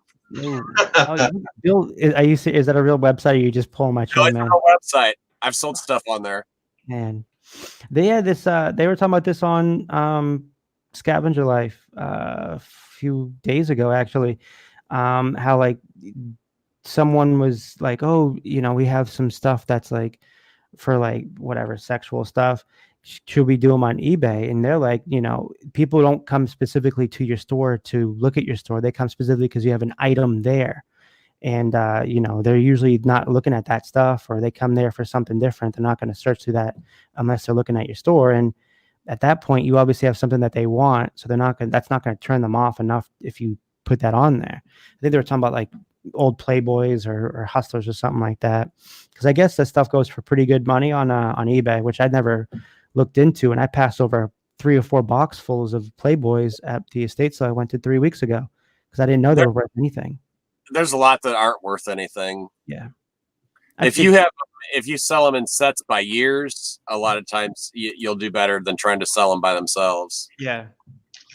I'm sure they were put together by years because they were just boxfuls, man. And, but they didn't look too old. I would say like the 80s, not too old. Now I would sell Playboys on eBay.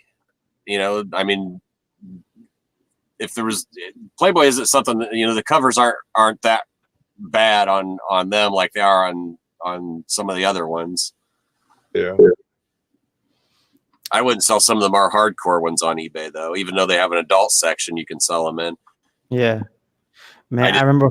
Still like that stuff. I mean, I've got over 500 listings in my main store, and it's like I don't want somebody coming there looking for a pretty pony and accidentally stumbling across something that vibrates.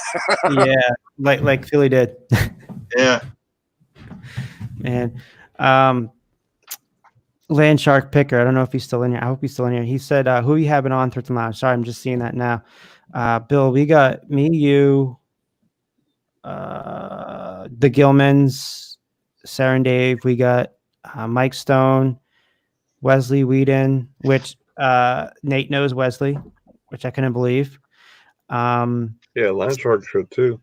Yeah, Land Shark. You obviously, I guess you know Wesley. How do you guys know Wesley, by the way? He used to hang out with Jason Static. Okay. He would always hop in while he's driving. It was either Lyft or Uber. Okay. And he would be picking up people, and he would just be chatting with us and stuff. And we would sometimes it'd be a little bit of reseller stuff. Sometimes it was just funny. It was more of a late night funny type of show, but with a sprinkle of reselling.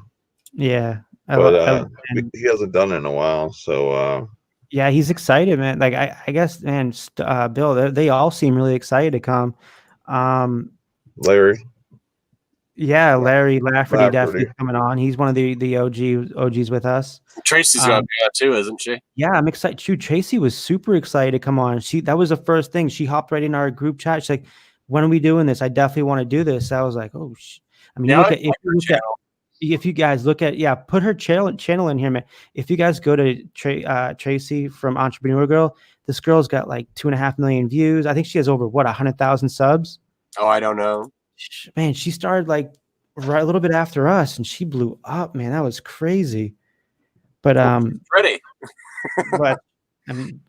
but she's also good at what she does, though. Oh yeah, that too. But I mean, she's prettier than we are too. Yeah, that's true. I'll tell you that. How many subs she have? I think she's got 100,000. She's got a lot of subs. Can you check that out, Bill? So you guys would have probably had about 65. Oh, dude, I hate to say, I think Bill knows this. I would have probably had over 100,000 too, the way I was going. Well, the reason why I said that was because Bill said the pretty factor. Well, that's true. You get a little bonus for the pretty factor. No, they do. They and there's nothing wrong with it. Remember Brianna Moeller, Bill? Remember what happened to her? She left it for a while because she was one of the first girls to come out. Creeped out or something, I think. There was some mean people to her though. They were bullying. Yeah, it could be very hard. For a woman that's getting like attacked or stalked, or there's some weird people out there. So for any girls that do this, it's definitely harder than any guy doing it just for that fact alone. So I give a lot of credit for anyone doing content to begin with, but for females, I give a little extra. Yeah, I feel like I give them more respect because I know us men, some of us are just creeps. Yeah. And they gotta put up with that stuff, man. And these women, they come on here with good faith and have a good time. And like I saw what happened with her, man, she just got bullied and she left. And I understood. But we were always there to support her, within the group. Does she do like all reseller content or? No, she's mostly just what does she do? She does a little bit eBay, mostly Amazon now, and what does she do now? She does this she's just like she goes to the not reselling, but Amazon places she goes to, and she speaks now at these places. But she does a lot in Amazon. Brianna Moeller, I believe it is. Yeah, Brianna Moeller Green, if you look her up. But she's really good at what she does. She's one that's always been hustling too. Land Shark, it's 9 Eastern tomorrow. Yeah, 9 Eastern tomorrow night on this channel. Who else are we having on? Paul Gummerson, I don't think he's going to make because his new job. We're going to try to get Bonafide Hustler might be able to make it. He says he doesn't know because he does stuff Saturday nights, but he may be able to pop in. And man, there was somebody else that's on. Oh, Cali Picker. That's a guy that comes on all of our videos, and he supports us all. Nate, I'm pretty sure you know he's popped into some of your videos too. Cali Picker. Yeah. He's one that started with all of us. So I'm definitely excited, and thank you, Nate, for pushing it for me in your group, in your the morning show. I try to get in there as much as I can. I got in there a little bit today. I got in there a lot yesterday on your Hangout. It's just with work, man. When my manager's not there, which is very rare, in the last couple of days he hasn't been there, I'm able to pop in and watch it, no problem. Yeah, it's no problem. I know you work. Yeah, I mean, yeah. just like I couldn't watch your premiere or whatever. You know what I mean? It just happened. Yeah, just support everybody, you know. But I try to watch everybody's videos because I like supporting people. And man, like I told Scott yesterday, I told him, like, dude, you got to get on Nate's morning show whenever you can. I know he's got that time difference out in California. You know, I think that would be a good talk for you guys because you guys were really getting into that FBA stuff. Yeah. Yeah, we're always looking for guests and different people to bring on the show. Mm-hmm. I can't find Brianna's channel. The link to it says the channel doesn't exist. She must have deleted it. That's what I'm guessing, because there's a Thrifty Treasures had a link to her channel. Oh, did they? Maybe you should change the name. Maybe. Yeah, that could be, I suppose. So, because sometimes you can customize your like web address for your channel too. So maybe they did that or changed it. Sure. She's like a big wig with Amazon now. They send her places and stuff. I think she went to the headquarters like a little while back because I still follow her on Facebook. But she's no longer, I guess, in the group. I don't think she's in the group anymore. She backed out of it. A couple of the original creators of our group backed out. She hasn't been on Thrifting Lounge Facebook site for a long time. Yeah. I don't know. But I kind of like it now. We got it going again, man. And you know, it's going pretty good now this time. Man, for a long time it was dead, like flatline dead. And then I started telling everybody, hey, listen, if you guys want, put your YouTube videos in. No problem promoting you guys. Put your link in there and write whatever you got to write and put them in there. And I have no problem with that because I'm all about supporting everybody because that's what that group was created upon, was everybody just to go there and hang out and have a good time.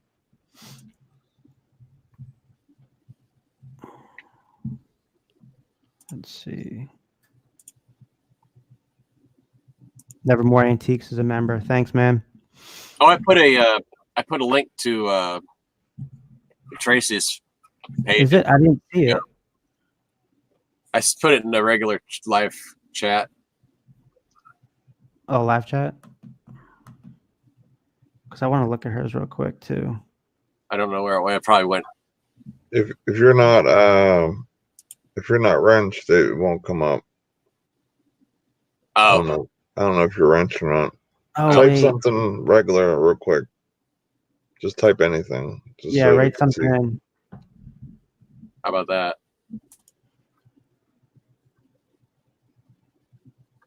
I don't you see can't anything. Comments in StreamYard when you're in StreamYard, can you? No, you can see. I can see everything right now, and I can write in it. I think that's cool for, I guess, as a. Only the host can write in StreamYard. You have to be in YouTube to type after that. I see. Like I have to have YouTube on a separate window. Mm-hmm. Bill, just type in like a dot or something so I can give you the wrench, and then you can put the plug her channel in there. Okay. Dude, I gotta tell you though, I'm a little nervous for tomorrow, man. This is gonna be fun, but a little nervous. It's no difference in this. No, I know. It's gonna be fun though. 4 years. It was so fun. You know, I've been on YouTube since 2006, and it's like it's changed so much over the years. Because when I started, it was just a handful of us just pretty much just making videos to each other, And then when Google came in, they had the Hangouts. So, there'd be a ton of us in there hanging out all at the same time. Yeah. And we would just do this, just sit around working and talking. There'd be like times where there was nobody talking and just dead silence. And people would stay in there. And I don't know if they were just waiting for somebody to say something or what. Well, I thought, dude, and I told this to Nate the other night when we were up late. I said, I loved when we were able to get everybody on the Google Hangouts and the ones that were super scared at first to come on because, they didn't get out much. They had all this anxiety. But for some reason, Golden Finger Picker was great at having people come on that wasn't, that was really uncomfortable at doing that at first. But then it led to people just making their videos and having a good time, Yeah, I like Chad. He's real easy to hang out with and stuff. Yeah, I definitely miss Chad, man. Do you remember Dallas Moore? Yeah, I interviewed, I think my second interview I did was Dallas Moore. Yeah, he's back around again too. He's East Texas estate liquidators. Well, I think Picking Live is maybe his page. Okay. Yeah, because I heard that he's been back around. I think Ronnie tagged him in something. We haven't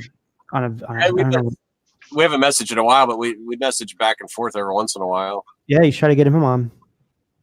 Because I'm thinking about I'd love to do it, even if it's on my channel, someone else's, doing a live reseller reunion every week and having new people on, coming and going, like we used to, Because I love learning from these new people. Not new people, the newer resellers, I'll say. Yeah, we'd have a ton of people on. They just come in and out. Yep. That Halloween one, we had 30 people coming in and going. I forget how many people that Hangouts could support, but it seemed like there was a lot of them in there. Yeah. And I think at least 10. Yeah. That was the thing. We had the Wednesday nights reseller meet and greet. And then Monday nights was my interviews. And then that followed by the green room right after. Who was it used to have the Rise and Grind? Was that Paul? He had the morning show. I don't think it was a Rise and Grind. I think it was something else. Paul Gumerson, if you guys don't know. He's an awesome guy too, man. He was the one that really did good at the morning shows. Every single day he had a morning show. He stayed with it pretty good for a long time. Yeah, he did for years. And then when I was talking to him last week, and he's like, no, I just don't do any, because he's so busy, and he's going to be, I guess he's going to be hopefully get married soon to his girlfriend he's been with for, I think he started getting with her right after I kind of stopped. So it's been a little while. Man, that's so crazy how so much time's changed the last few years. Yeah, Chad from Golden Finger Picker. Chad and Kim, his wife. Florida thrifting queen. Yeah. Man, that was so much we used to do back then. Family Flips wants to know why did you stop and why did you start back up there, Kevin? Me, and I definitely want to hear from Bill too, because I like to hear why he stopped and started back up again too after me. But I stopped because I burnt myself out, and I had started putting a lot of pressure on myself to do a weekly show. And back then, when I used to have, I had a lot of people watching my weekly show. 100, 150 people a show. And I had to worry about the content. I had to worry about the questions, and I was getting slack for, sometimes people thought I was just putting people on to promote them. And at that point I was just like, okay, and it was really affecting my personal life too, with me and my kid's mom. So after that, it went downhill with me and my kid's mom. And then me and her split up, and then I stopped eBay. Actually, I stopped eBay right before me and her split up. And then I stopped making the videos, and then I had another girlfriend, and she just wasn't really, I was all about her. This is the first girlfriend I've had where she cares about me and likes to see me do things that I like to do, and she supports me 100%. So at first it was hard for me to get used to, but as soon as I saw her at eBay, literally she would go to the stores by herself and text me, hey, what about this shirt? Even though it was basic stuff that I keep saying no, but she was learning. So then I helped her with that, and I kind of mentored her, and now she does amazing at this. She edits all my videos. So when you see my videos, all of it's done edited by her. I'll have some input, tell her like, hey, I think like this could work. But for the most part, it's like, yes, I listen to her. Like she does everything there. But I mean, it's awesome to have somebody support you. And me and Nate's talked about this. How like when you find someone that can support you, something you love to do, because I never had that before. And even my kid's mom was really supportive of it. You know, it's terrific. Really, I feel like the confidence level is through the roof.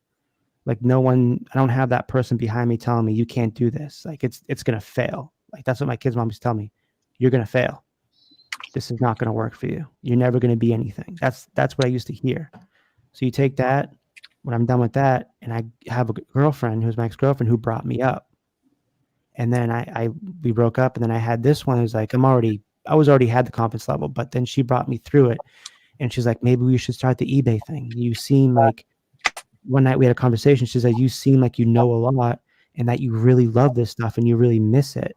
Let's try it. And we did it. And I mean, it's really been amazing, a blessing. It's better this time around. I will say that in the 8 months that I've done this again, I've made more money.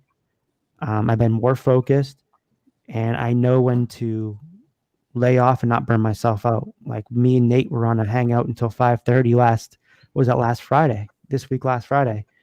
Yep. And I woke up that morning, was burnt out because I did 12 hours worth of hangouts with like 4 or 5 different people. And I was like, okay, I'm done. Like I'm done for the weekend, and I'm not going to look at anybody's videos. I did it. I was done. And come around Monday, I started popping up in more hangouts again. So if you're busy, you know, and you have a busy life and you're doing it constantly, and I think that's what I'm seeing with Sonny right now. He's going away from the videos a little bit, so he can get his eBay back on track. So if you know when you can stop and then come back, then you know when you can like, hey, listen, this may be a little enough to me. Let me bring it back a little bit and then kick it back in. I know for me, in the next few weeks, can be super busy. I'm gonna try to get on a bunch of hangouts so I can promote this our reseller reunion. Because I don't like failing, because I mean, I haven't failed at eBay, I haven't failed at my job, and I didn't fail before at YouTube. I failed YouTube, so I don't want to fail again. So I'm busting my butt to get this thing back up and going. And I definitely think that you guys, not Bill, me and Bill are in a bad zone right now with YouTube. YouTube doesn't like us, because they don't like when you go away and you come back. They really throttle you.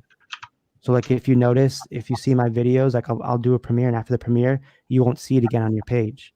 It's because you're seeing other people that you usually watch. And I had a channel before and I came back, but if I was new, it would pop up there, you know, but it's kind of crazy how the algorithm works. But going to Bill, could you explain why you left and came back? I got bored. After all that you just said, what the hell am I going to come up with? I'm sorry. I hope I didn't bore you. Oh, no. I didn't mean I was bored about you. I meant, no, I know. I just got kind of, I don't know. It got to be a lot to do with everything else going on. And I didn't think I had a lot of new stuff to say, you know, and so that's pretty much why I quit making videos. But, you know, the first time I quit making videos, back before I started doing the reselling videos, was because there just got to be too much drama. Oh. And I think that's kind of why I stopped making videos the last time too, was because, I mean, I just quit watching YouTube totally. I got, you know, you have all this drama going on, but it's like, you know, you go away for a while and you come back and it's a whole new group of people, and, you know, whatever had gone on before, drama gone on before or whatever, they're all gone. And then you got, you know, new drama to deal with. So dude, but no, like I feel like there's drama if you allow it. Like if you ignore it, there's no drama. Like, you're just hanging out with people having a good time. Yeah, that's what the block button's for. No, yeah, the block. You should see my block bidder list on eBay. It's like pages long. Yeah. Well, I've been selling on eBay since 1998 or 9, somewhere around there, 98 or 99. Yeah, you've been around forever, man. I remember like adding you. You're like, oh, I'll be a moderator, and I had to get so. My co-creators, I love them to death. The ones that are still around, but man, they are the hardest to convince anybody to add an admin. Like I had to beg them to add Bill Stoner as an admin. And then who else did we add? Sam Zaki and Sky Bryant. And then that's the only one really of what? I don't see I see that they're still there, but I don't see that one guy too often. Josh Schwartz is gone. He backed out of it. And then who else was it? Josh Harrington backed out and was gone too. So it's really me, you, Sam, and Sky. That the original people that started. Well, the original people that started was me. Yeah, just me. Just me. It was me, Brianna, Josh, and Josh. And then those 3 backed out probably like right when I left. And then Sam was in it for quite a while. Huh? Brianna was in there for quite a while. After I left too? I think she was. I don't actually know when she even left because I go in. If people like have a problem or something, they'll send me a message and I'll go take care of it. I'll delete somebody's post or block them from the group or whatever I think needs to be done based on, what they did. I mean, if they're talking crap to somebody, I'm gonna ban them from the group. Oh yeah. But and it's like I can't even tell you how many people a day that I approve for the group. There's a few that I decline.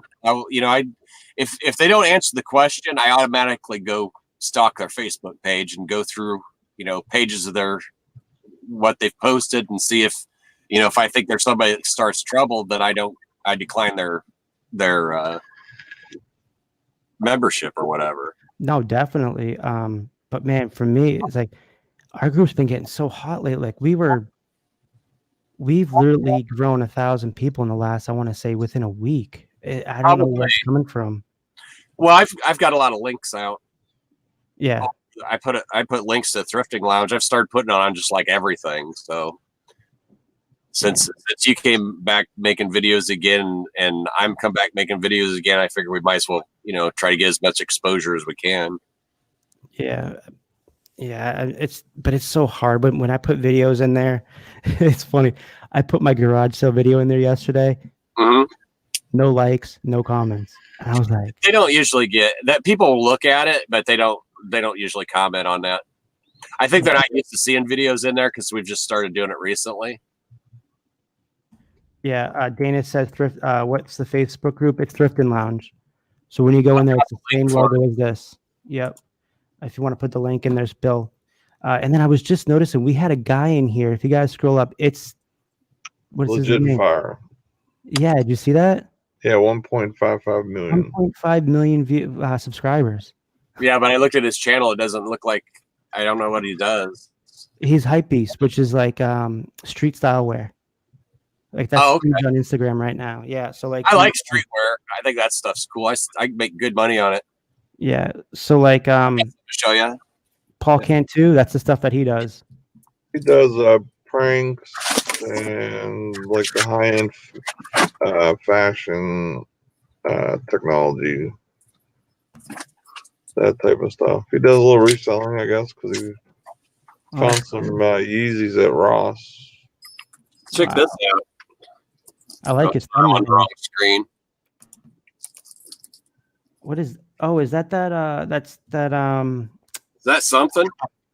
That's that stuff that people. What's that called? That looks like Edward Scissorhands. I know. Stuff. There you go. Look for that brand. God, yeah, I bought a pair of pants about a year ago. I sold them for $60 at Retrip. I got the pants that match these. Do you really? Match that, yeah. Dude, you saw that whole costume. You're looking at $100 easy. Oh yeah, I know. Dude, some goth dude is just would just eat that alive. That's a Nike polo. Oh, I found the sickest. I don't know where it's at right now. It might be in the house. It might be under that. Sure. It might be under that booby trap right behind you. Like literally, you got a booby trap. Fell over when I went back to get that shirt. No, I mean literally, there's a booby trap board game right behind you. Oh yeah. Where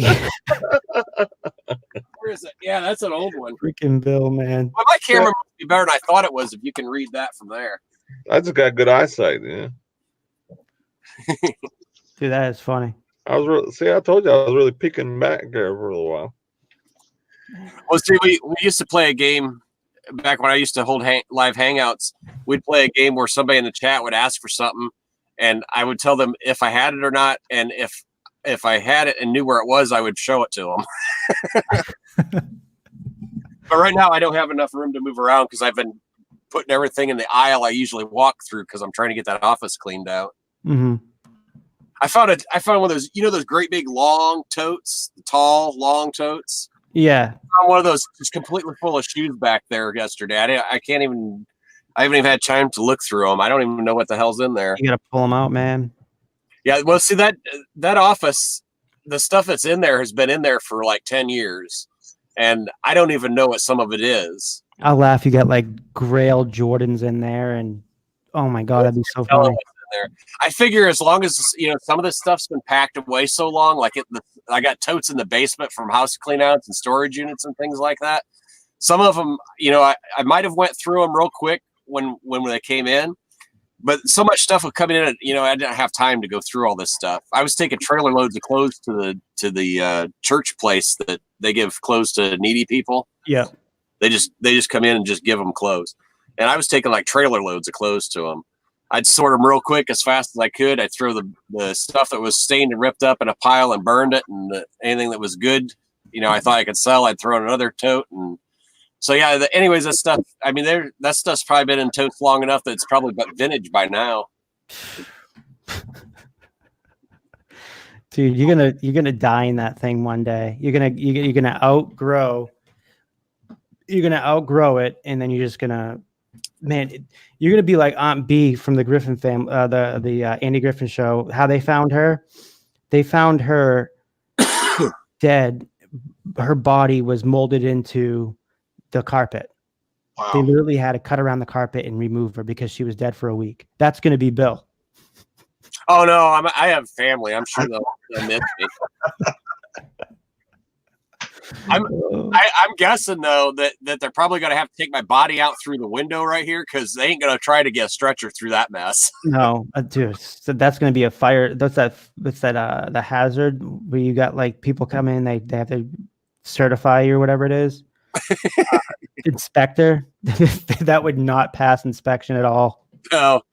Tie a helium balloon to yourself so after the avalanche we can find you. Yeah. I always keep my cell phone handy, and when I was working in another part of the garage, I had a bunch of stuff stacked up there and it fell over and I couldn't get the door open. You need one of those life alert things like older people used to buy. Help! They fall or get hurt or whatever, and they just pull the little cord, and 911 comes and gets them or whatever. Dude, that would be funny. That is a must have with. Anytime you go in that, you should wear one of those. You got a Death Valley behind you. Well, my friend Cheney came in here and I told him he had to sign a waiver. Dude, I'd be scared to go in that. Actually, no, I would. I'd have fun. Maybe I told Chris that. I can't remember. One of my friends I told that to. I'd be laying in there. Dude, just think about all this money that's lying around there. Oh my god, thousands and thousands of dollars. Yeah, there's a lot of trash in here too, though. You need to hire like a whole school worth of college kids to come list all that stuff for you about a month. Yeah, I'd love to hire somebody but they wouldn't do it the way I want it done. Yeah, you're like me, micromanager. Yeah, I got to do it myself. My wife has two eBay stores, or eBay, not stores, but eBay accounts. She's used to sell on a lot, but she hasn't listed anything in a while. I heard this too. They say that, just like you said, the person you hire is not going to do as good as you. But even if they do it 75% as good as you, Now yeah. you're going to do something else that's going to make you so much more money. Ooh, that's what I need. I need somebody to list stuff for me so I can go buy some more. Right? You know, I thought this was bad until I seen Josh's video with Mr. Buys a Lot. That guy's got me beat hands down. He's got like I don't know, his own village of death piles there. But you know, his stuff was pretty organized though. Did you guys see that video? No. No. You gotta go watch that video. That was a good video. He's gonna link it up. Let me see if I can find it. It's probably under my likes or whatever.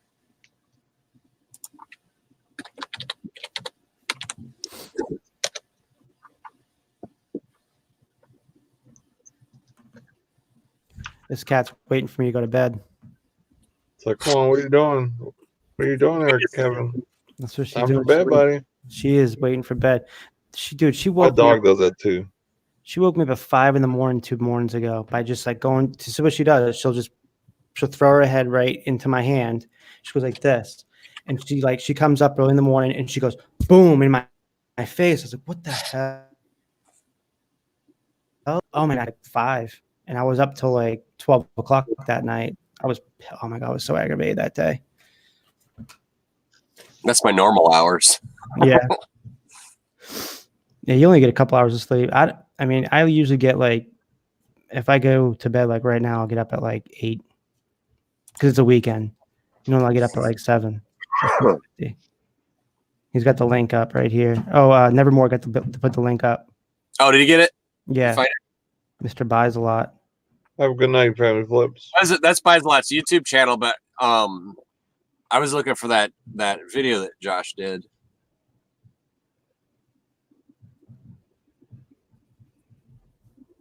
She is. Where did I see Mr. Buys a Lot from? I saw them in a chat somewhere before. I can't remember. I see chats every once in a while. Seems like a pretty cool guy. Yeah, like you guys were talking about, you know, like your guys are getting burnt out, and like how Kevin was did like a 12-hour live and stuff like that. That's the first thing that I've ever come into, and I kind of fell into this hole when I had a week vacation, where I was like, all right, now I'm gonna be a full-time reseller for a week. Let's see how much stuff I can get done. Boom! I was like in every live for the first 2 days, like slept 4 hours. You know what I mean? Like literally, like I'm running on coffee and adrenaline at this point. But I was having fun, but I wasn't getting my work done. So the key word is moderation and lurking is your friend. That's what I do. I mean, like the other day, I was watching 3 lives at the same time because I couldn't decide which one I wanted to watch. So I just had all 3 of them on at the same time.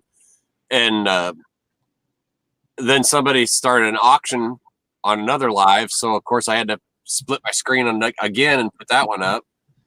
I've got two screens, and then I used to have 4, but one of my video cards blew out. But yeah, I was crazy, but I was working while they were all going on. I always have videos playing while I'm working.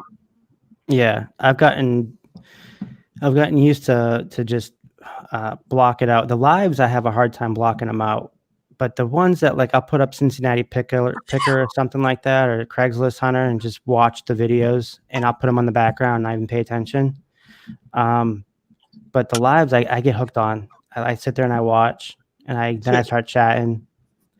You know, I was on Brandon Resale Kings last week, and I literally listed a pair of jeans that would have taken me like 10 minutes. It took me an hour to list them because I was so sidetracked on that Hangout. See, it all depends on the Hangout or the video I'm watching. You know, there's a lot of them that, you know, they're talking about items, so you kind of just listen.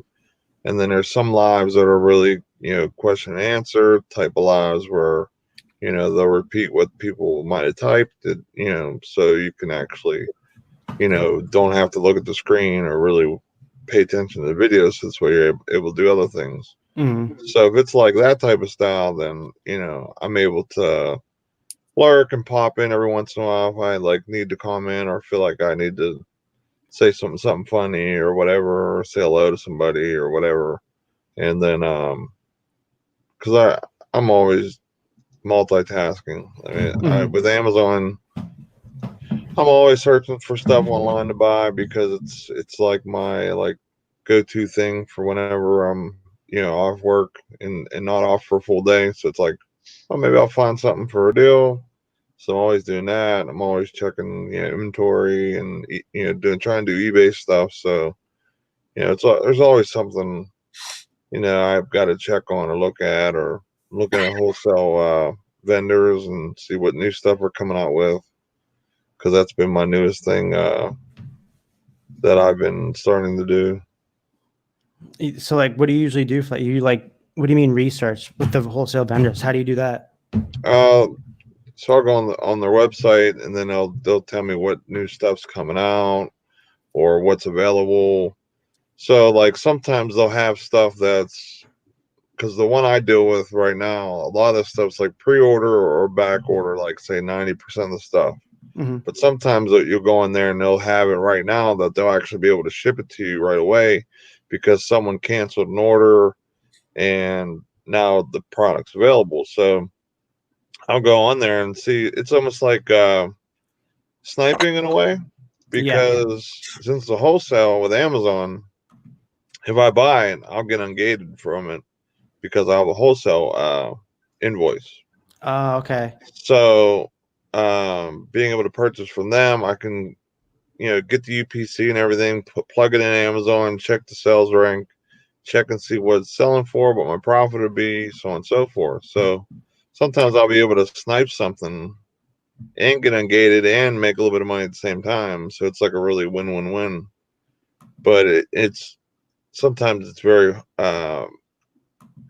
very hard and few in between. But then there's stuff that, you know, super hot, like as soon as it comes out, you know, it's going to be like, you know, the price is going to soar because it's going to be in such high demand. Like say it's a toy and it's going to be like in the top 100 or 1,000 in toys in Amazon. So it's going to sell between say 500 and 1,000 a day. So the you know, the price is going to go. That's how you make really good money on the wholesale side. So yeah, so I'm always looking there, and then after I'm done doing that, I'm looking at, you know, the Walmarts of the world and Best Buy and so on and so forth, seeing if there's anything, you know, worthwhile looking at. And then after I do all that, I check out eBay and then I list, and there's always tons of stuff for me to do. Damn. Yeah, that sounds like fun, man. Like you're starting to build to do good. I mean, how long you been doing that for? I started Amazon January of 19. Man. Yeah. And So the thing that's awesome about it is, like, you know, you work a full-time job and you do eBay. If you do Amazon FBA, you don't have to give up eBay. You don't have to give up your job. You could add that to what you're doing because you're just getting a whole bunch of stuff. Say you're going to just stores around you, like I did when I first started, and I just did that instead of going through the wholesale route. And you just go to a bunch of stores, you scan stuff, you find some stuff you're gated in, but at the end of the day, you get a bunch of stuff, you send it in, and then basically just kind of check on it from time to time. Check your Amazon, see how many sales you have and how much money you made. And you don't have to do no shipping, no customer service, none of that stuff. So I mean, when I started, eBay was my only platform, and then, you know, I went through my first fourth quarter, and I was kind of disappointed on how you know, I'm seeing other people making like a killing, you know, doing Amazon, and I'm like, man, I feel like I'm missing the boat. Like I had some of the hottest toys, and no one bought them. Like I was cheaper than Amazon, and right in the same ballpark with all the other eBay guys, and they're selling them, and I'm like, maybe I got to give this a shot. Maybe there's more buyers over there, because I didn't even know you could sell on Amazon until after I started reselling, right around the time, right before Christmas of 18, because I started June of 18 when I started reselling altogether. Yeah. And so yeah, I mean, I was like, you know what? As soon as the new year comes, I'm jumping on Amazon after Christmas, and it was the best thing I ever did, for sure. Set yourself a goal. That's good. Yeah, because with it being Christmas, and it's a lot harder at Christmas or around Christmas to do because there's no clearance or very little clearance because everyone's buying up all the clearance for gifts and trying to do the cheap way. You know what I'm saying? So after Christmas, tons of clearance.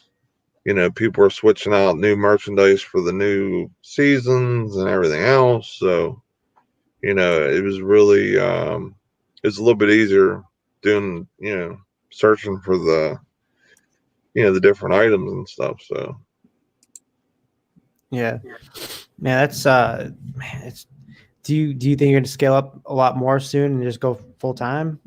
that's the goal. I just really gotta, like for example, like I was talking to my wife. I was like, I know I'm making money because just taxes alone. I did them and I looked at my figures. I'm like, I'm making money. I'm making good money.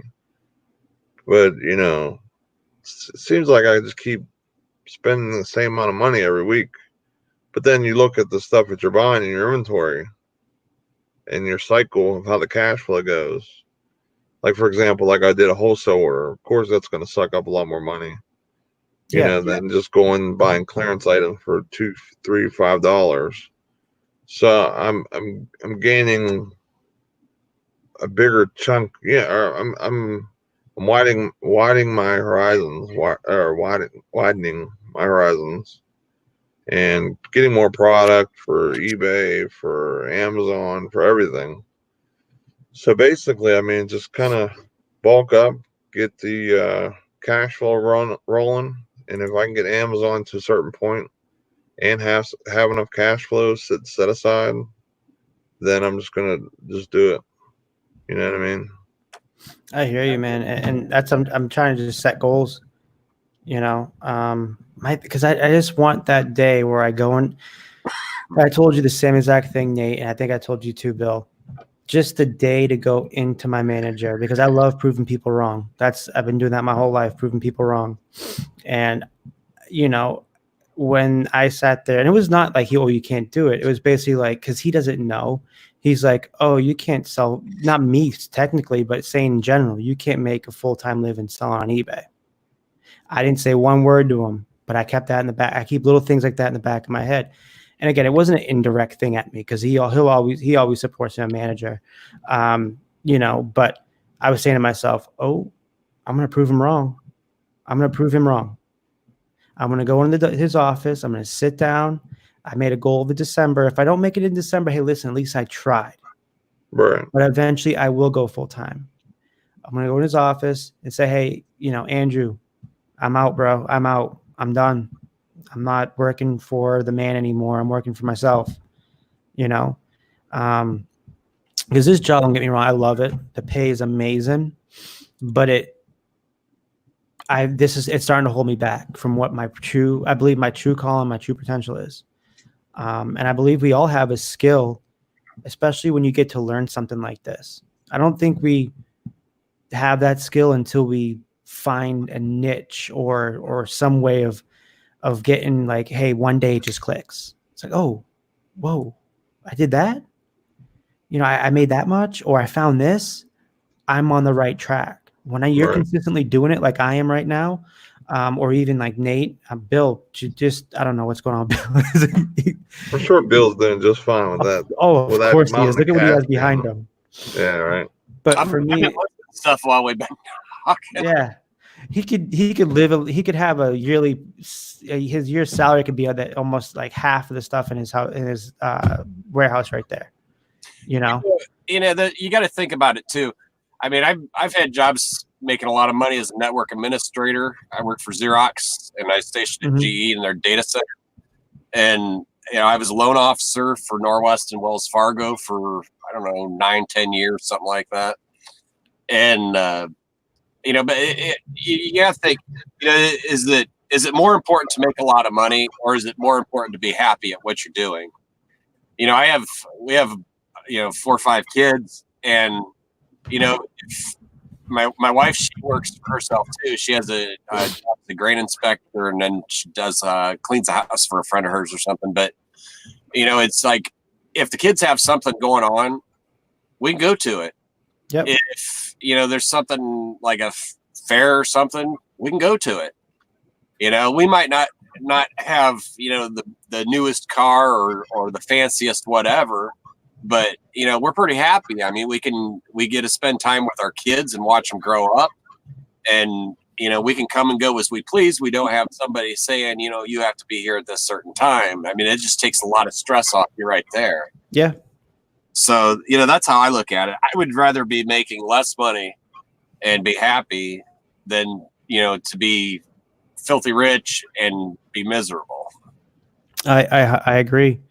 I said to myself when I first started working, when I stopped being full-time reselling and started working, I said to myself, do it until you stop having fun. When you stop having fun in insurance, then it becomes a job. And I don't want to have a job. I don't want to have that job where I don't like going in at 8 o'clock in the morning. Oh, get me that cup of coffee. I got to deal with these crappy ass customers. I got to listen to their stories. I got to listen to them complaining. What kind of insurance do you sell? Auto. I'm an insurance? auto specialist for my Allstate agency. Oh yeah, that's great. You're in good hands with Kevin. Oh yeah. But no, but my thing is that it's starting to become a job. I'm starting to not have fun. I don't think insurance is that much fun anyway. I mean,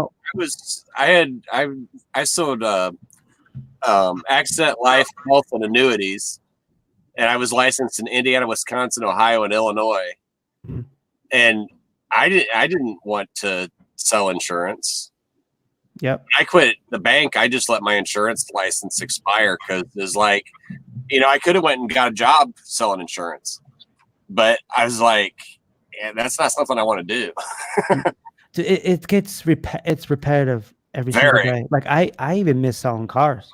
Like there's times where I have dreams of me selling cars again because I love the face-to-face interaction, like the work we do here. Yeah.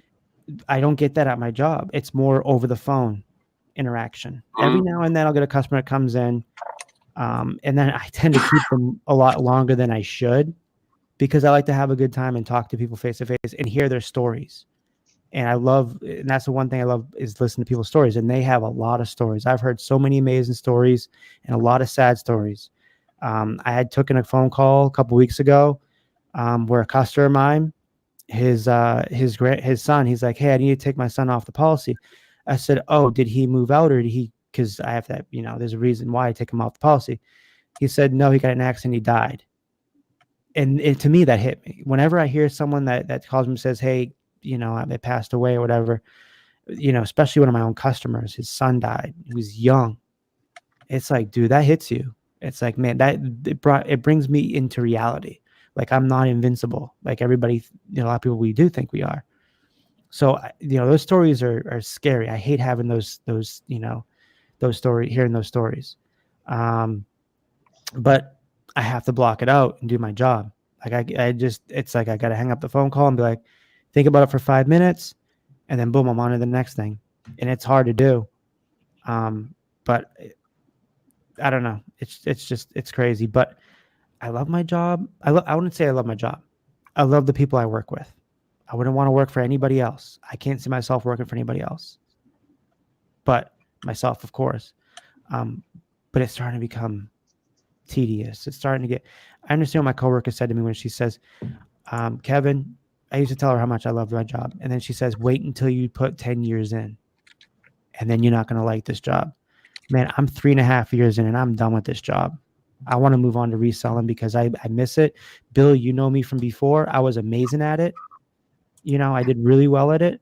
And I'm doing, my average per sale when I left was $37 a sale. And that's when I had, talk about death piles. I had a lot of stuff that was just stuff I don't know why I even bought. Stupid. Yeah, I'm finding lots of that stuff. Yeah. Well, obviously, what's behind you? A whole mountain full.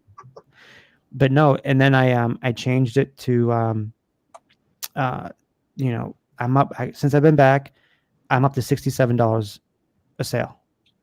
So obviously I'm doing something. I'm more picky with what I buy, and but I've been loose with what I buy lately, just because I need to build up that inventory more. I'm at 535 now.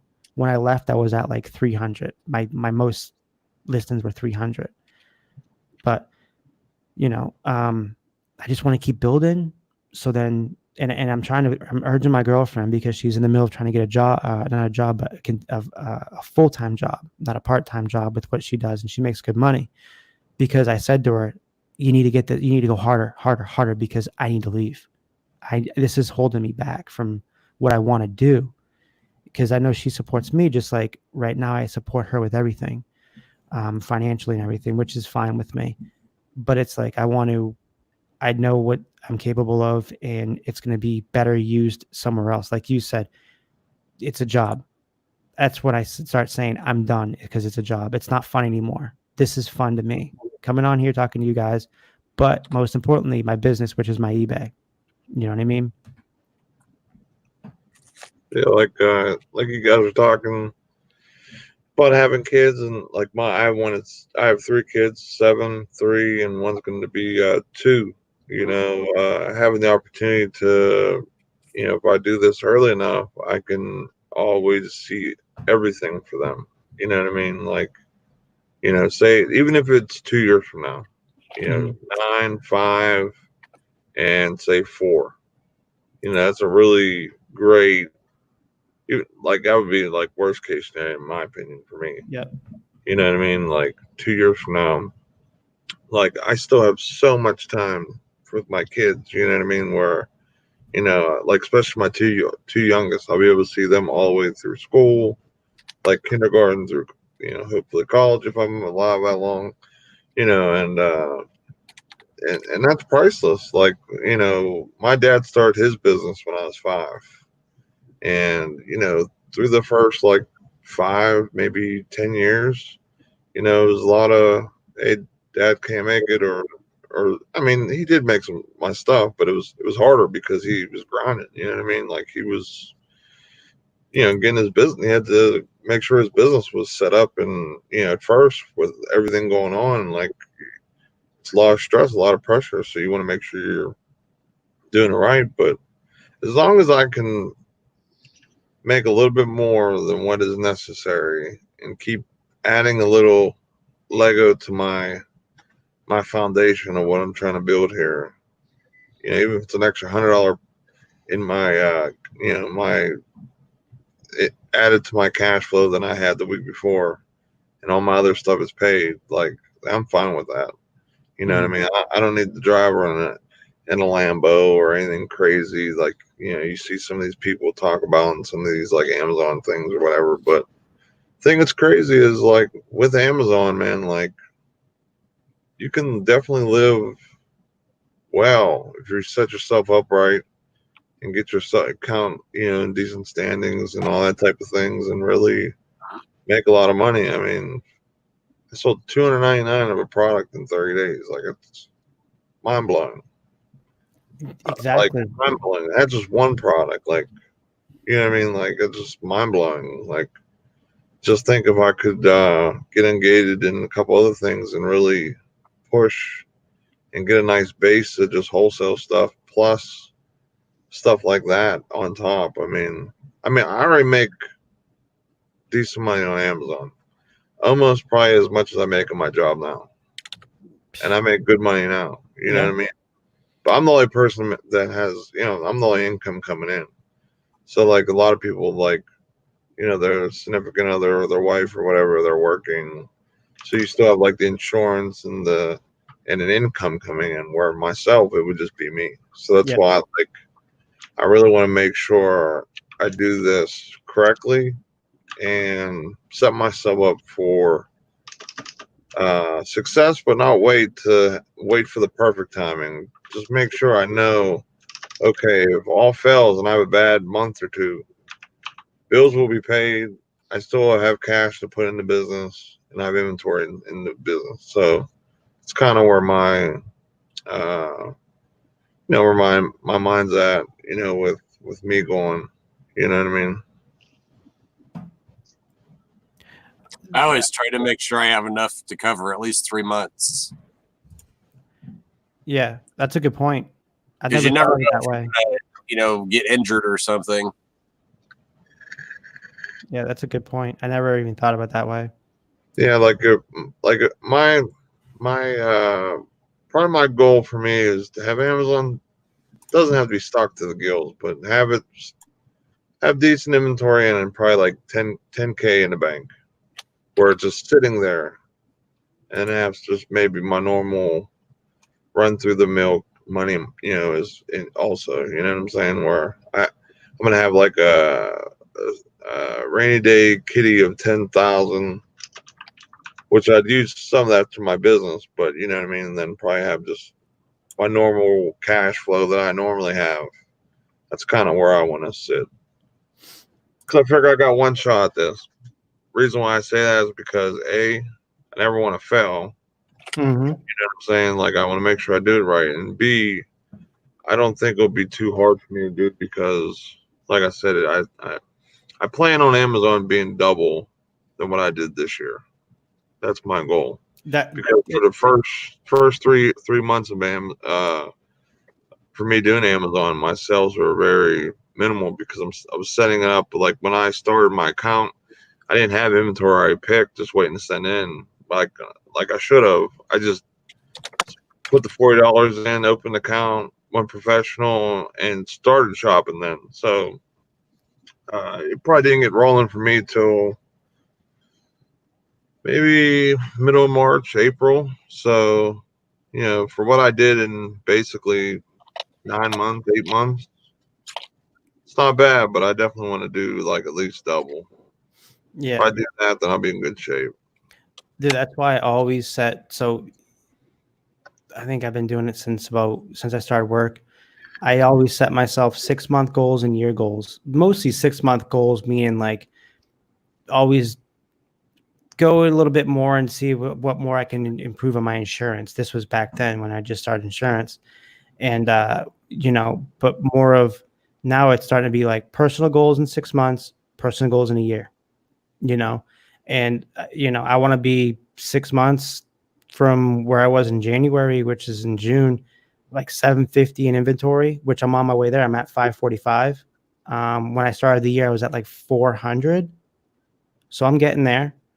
And my daily goal is 6 a day, 6 items a day. I at least consistently do 6 item days before I do anything else. I work all day long and then I get 6 done a day and then I play, but I also got to give myself some sort of relaxation time too in between and not burn myself out doing any of this stuff, which I feel like I haven't. When it comes to eBay, I feel like I come on here and I get motivated. That's what, I watch people's videos. I get motivated, so, I mean, that is what is good about these videos too, is that it's a motivational tool. If you can use it as a motivational tool, or you can use it as a time suck, because you can do it. It can go either way. But for me, it's motivational. Yeah, like for me, the reselling community is definitely a great group of friends. I don't really associate with anybody other than work people, but I really don't do anything with them outside of work. So it's basically family, reselling, work. You know what I'm saying? So this is my way of kind of dialing it back a little bit, enjoying myself, as well as I learned stuff just for the fact that, like, for example, like Harry was on. Yeah, that was crazy. Stuff. Like most of that stuff, except for like the no-brainer stuff, like the vintage toys and stuff like that. Of course, yeah. I knew about beer, the cone beer. Wow, I'm stunned. Like I've heard of that, but like I never seen any of that stuff. But I didn't know it went for $500, $1,000, $2,000. I thought maybe it might have been $50, $80, depending on condition, like a really good condition. But I would never thought a couple grand. So yeah, that's gonna be an item. Hey, you got any old beer cans? I'm gonna see a lot of Steeler Iron Cities from the 70s probably, or 80 or 70s, because that was when they went to the Super Bowl. I'm sure I'm gonna see a lot of those, but it only takes one for it to be worth looking through all those cans. You know what I'm saying? Yeah. Listen, Just Me Kathy wrote, "What the heck? I wonder why I haven't seen any notifications from you, John. YouTube. It said I wasn't subbed to you. I've had that an issue with a few people I've been subscribed to, where it shows up that I wasn't subscribed to them, and I'm like, what? That doesn't like couple of pickers. I have notifications set for them. I'm not getting any of the notifications of them going live.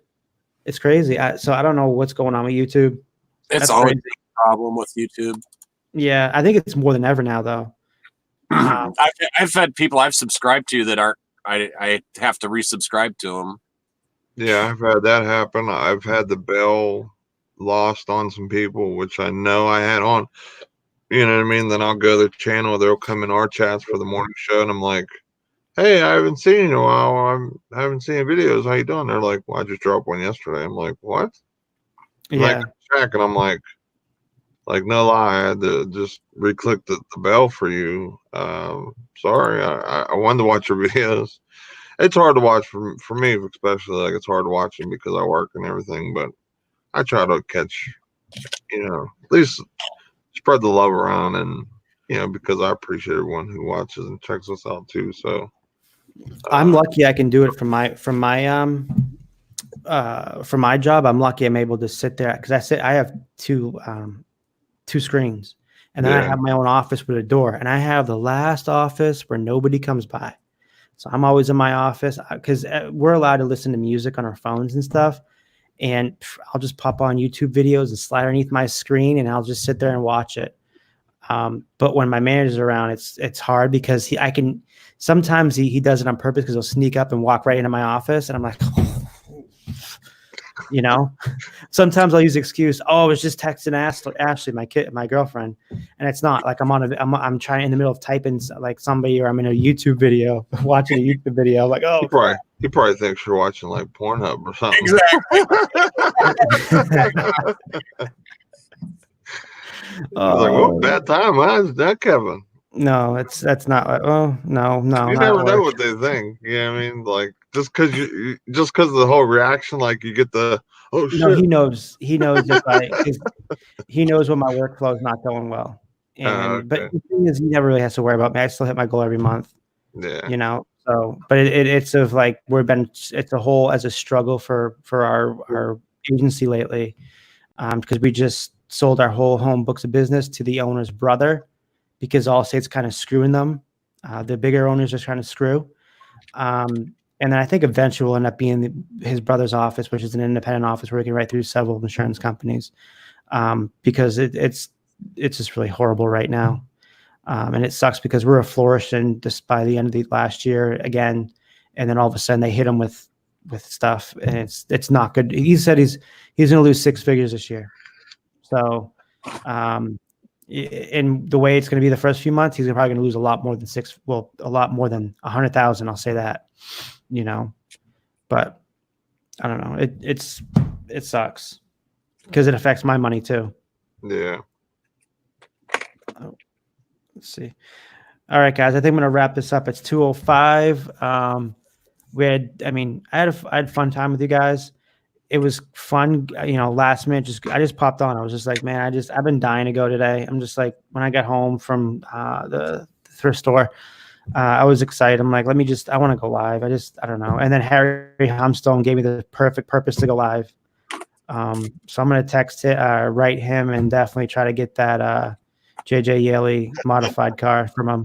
And hopefully I want to try to peel the Tim Richmond off him.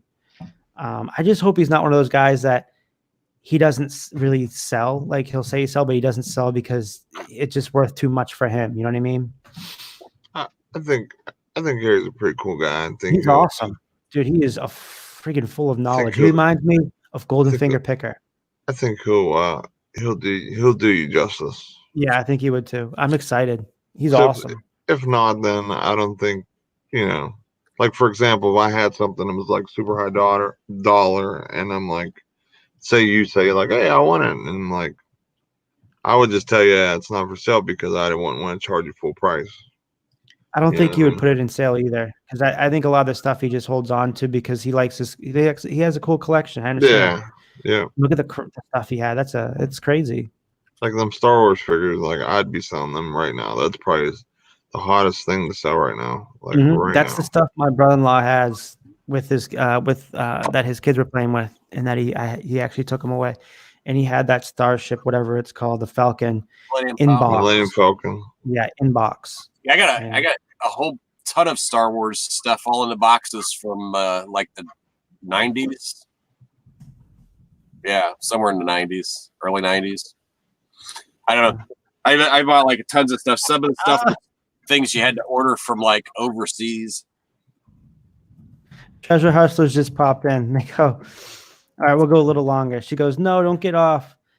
We just got here. Oh, we'll stay for a little longer. Did you girls go out and do your dumpster diving tonight?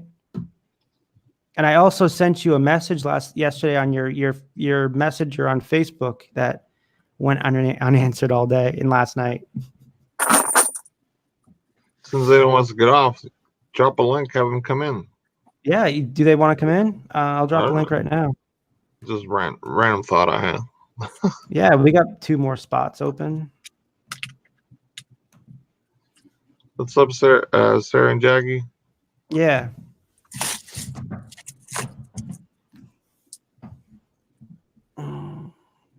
Yeah, I don't know if it's Sarah or Jackie on that on Treasure Hustlers, but it's all right. We gotta get them on sometime. If you woke up, that's all right. Slap a hat on. That's what I do. Yeah.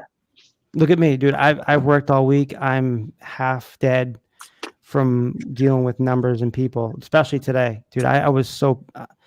I'm so pissed off because this one lady for the last 3 days come in my office. Like she's got an accent and she just doesn't understand much. And like I'm on the phone because she wants to go from full pay to monthly pay. She already paid. I'm like, hold on, let me see if I can even do it. On the phone with Allstate, she's trying to yell over the lady. I'm like, dude, I said, relax. Like, I need to talk to her. Like, hold on a second. So I think she's finally going to cancel on Monday. But, you know, I'm done at this point. I'm going to lose $400 from her. But, dude, I'm just exhausted from her. It's worth the $400 just to be done with her. Yeah, and it takes me a lot to say that. That's how I felt when I hired the attorney to divorce my ex-wife. Oh, God. Yeah, that doesn't work too well. They like to work behind you, those divorce lawyers. She wrote, that doesn't fix this. I'm sure you're fine, Jackie. Jackie says, hey, Bill Stoner, we know you. What? Treasure Hustlers.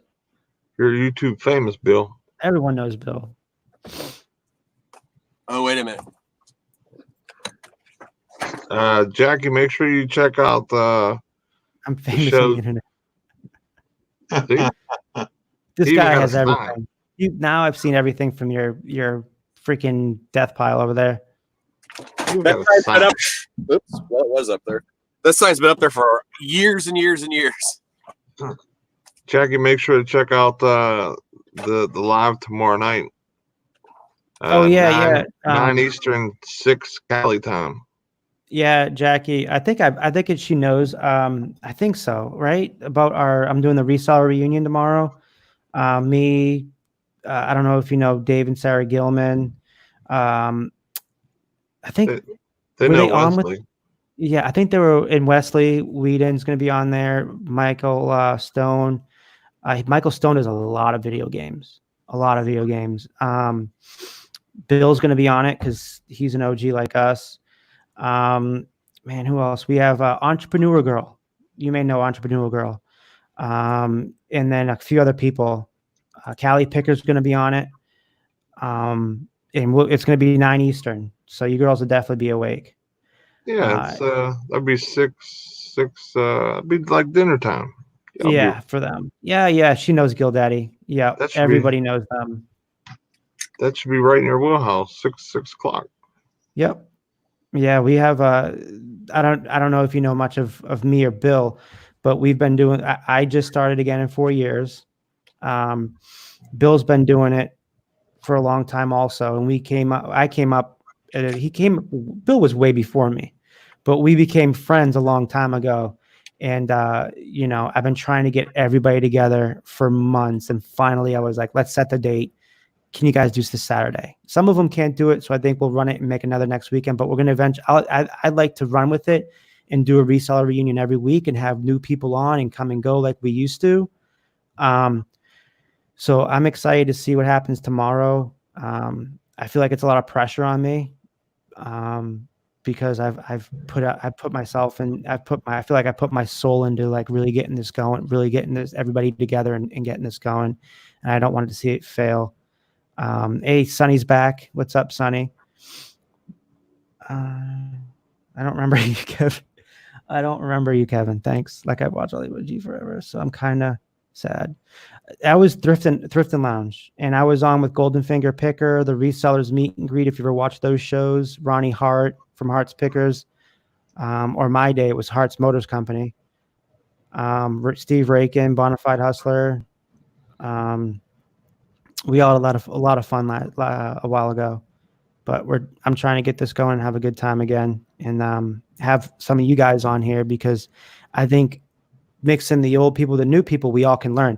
Like when we had Nate, were you on there when we had the Gilmans on? Yep, I was on there. Yeah, you. I'm sure you learned from them, just like I'm sure they learned from you.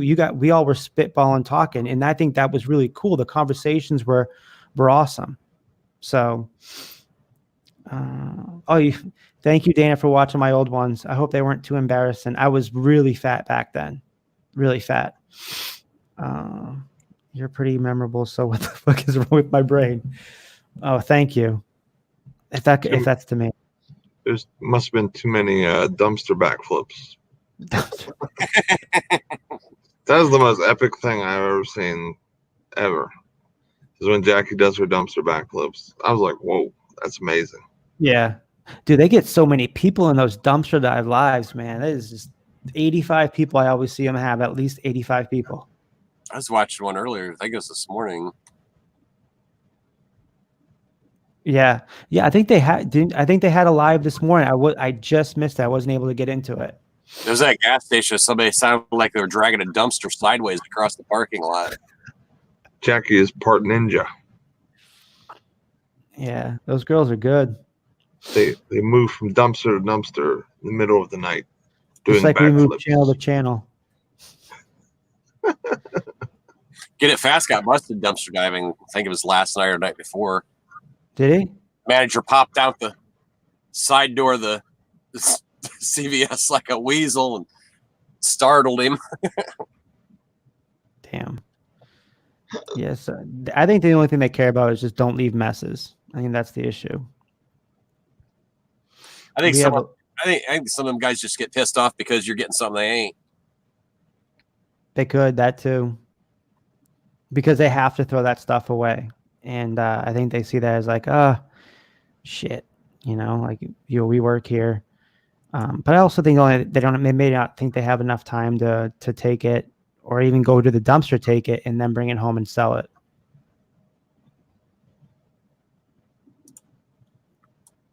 Jess Kathy says, I was in the dumpsters. I'm sorry I missed the live. I really missed them. Must be talking about Jackie's. Dana says she's going to do her third video this weekend. Look out. Yeah. I'll be watching. Yeah, that's good. I've only done 4 this year. I got to do more. It's just, awesome.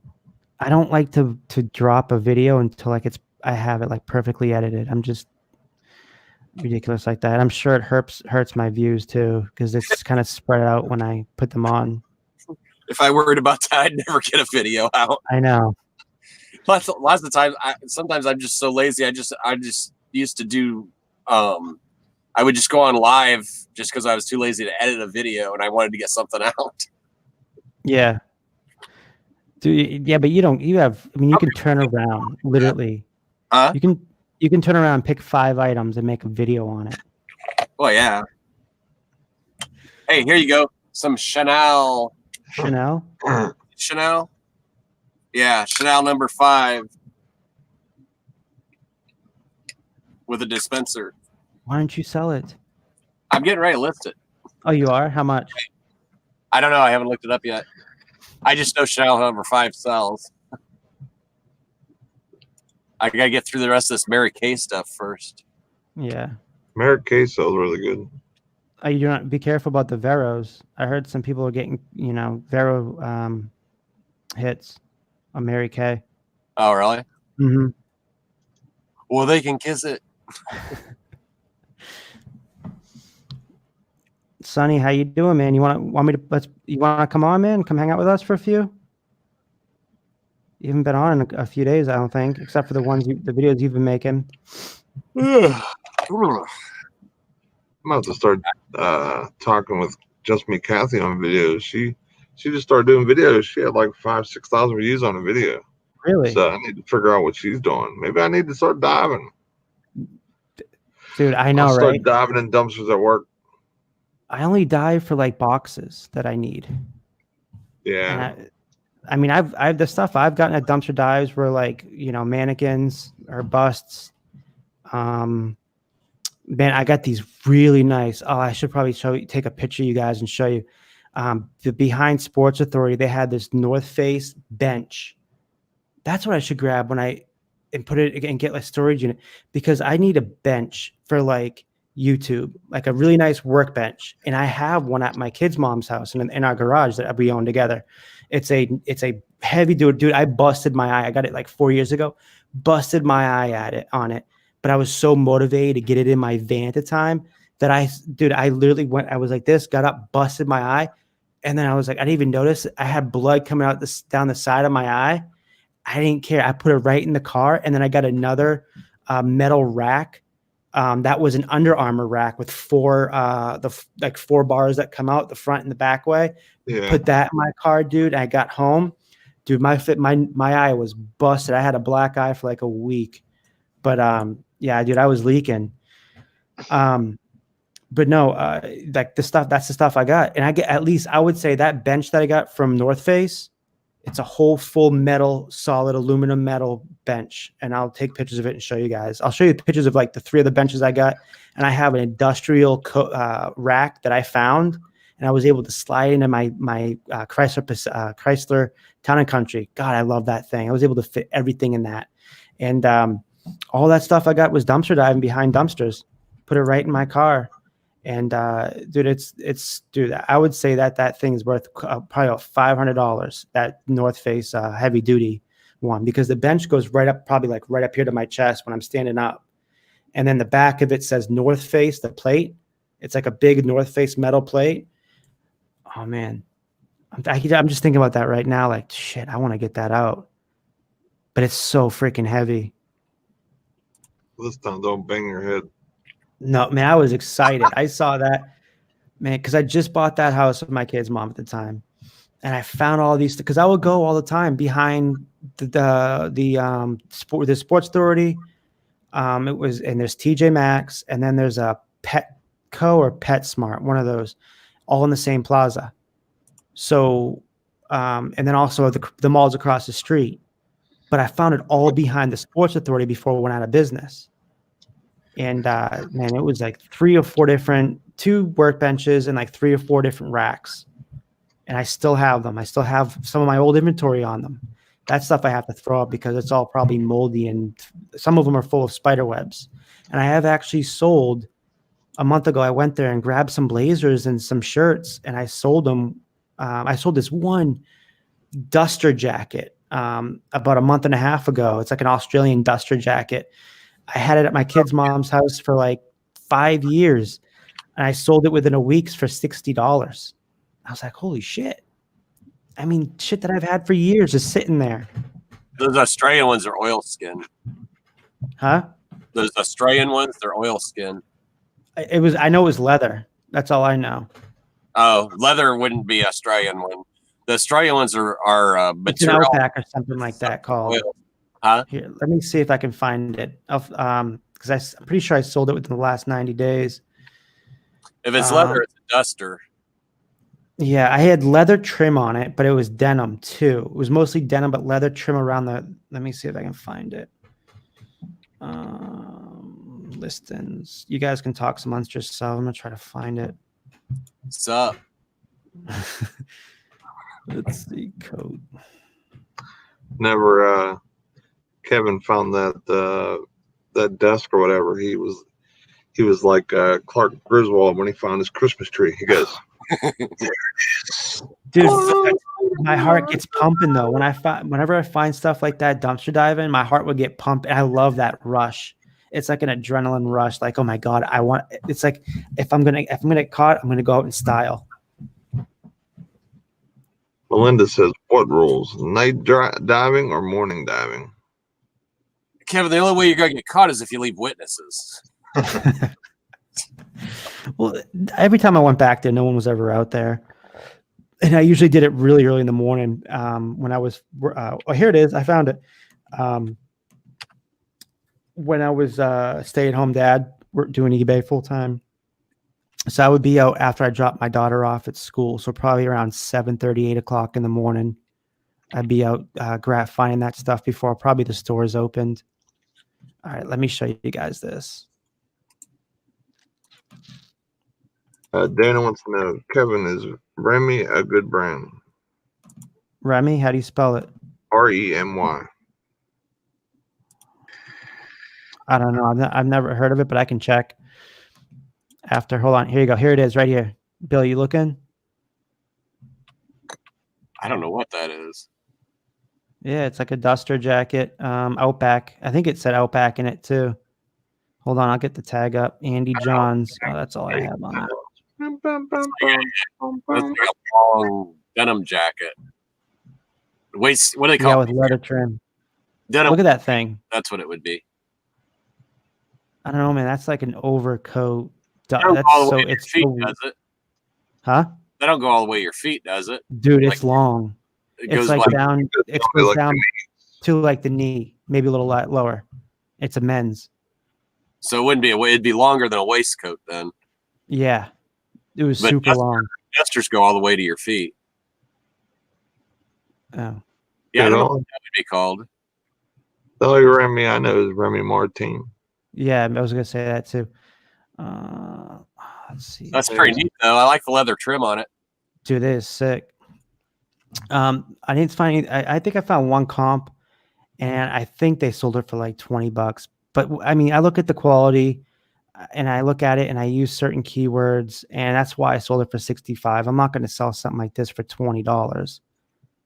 I always price stuff higher than anybody else has sold theirs for. I always do that, and then I'll take best offers around the price I was willing to get rid of it for. You know, you can always undersell an item, but you know, if you oversell an item, it's great for us, more money. Or if you can take best offers at where you feel comfortable at. We get those people with the itchy mouse finger, you know, they're just going to click, click, click. Dude, I had that on a $500 on this jacket right here, dude. I still have it. This vintage Yves Saint Laurent leather jacket. It's all distressed. It's got that like it's a bomber. It's got that look that like some street style person would love to wear. Hold on, I'll show you. Leather jackets in general. Yeah, I like this one, dude. I would never wear leather jackets, but I would definitely wear this one. I'll show you right now. So what did you sell that one for? Huh? What did you sell that one that you showed us for? I had it listed for $400 and I sold it for the first time for $300. I'll show you right now. And then the guy, what? The first one you said, 65. 65. Yeah, Melinda sold it for 65. All right, let's put Eves.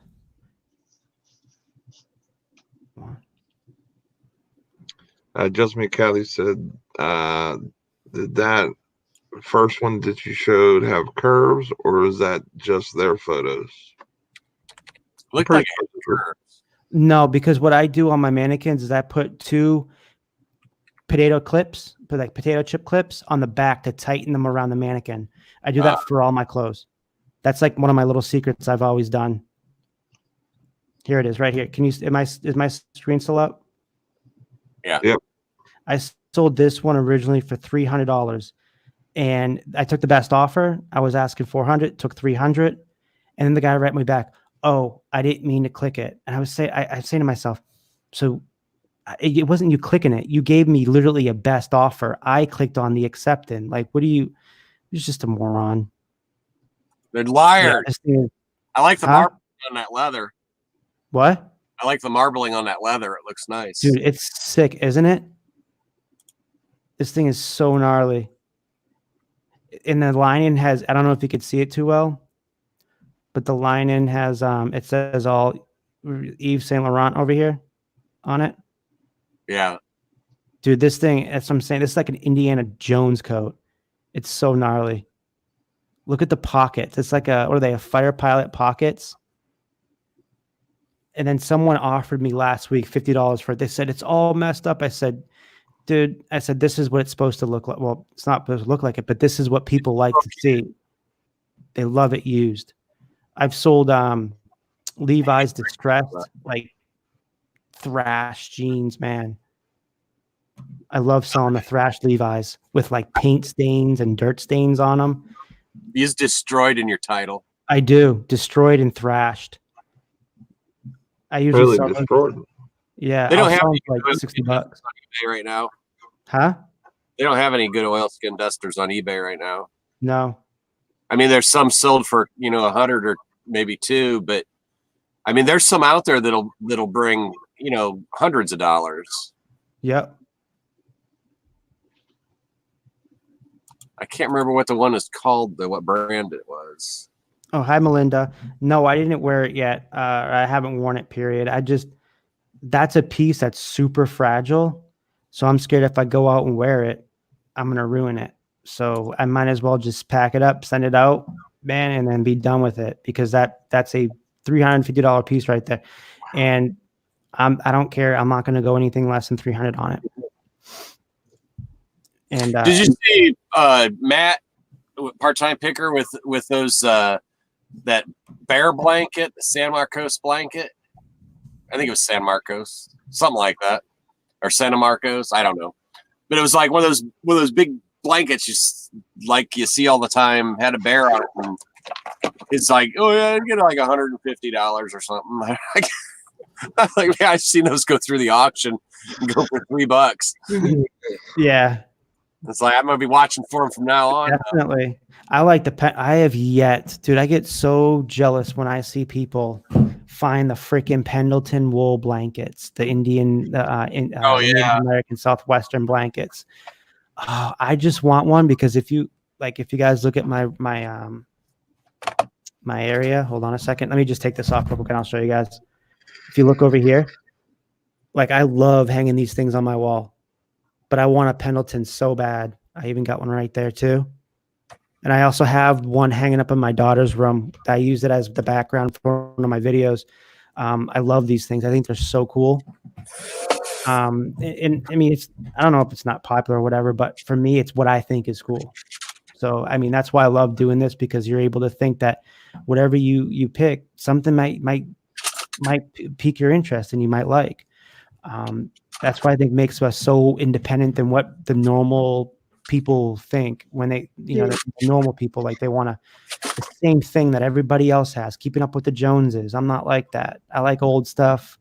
I like stuff that's a little rough around the edges. Check this jacket out. Sonny wants the link. Oh, Sonny wants a link? I thought I had a link. Here we go. Here you go, Sonny. I don't even. What is that? Levi's. Hold on, let me pull you up. Vintage. Sonny, I just sent the link.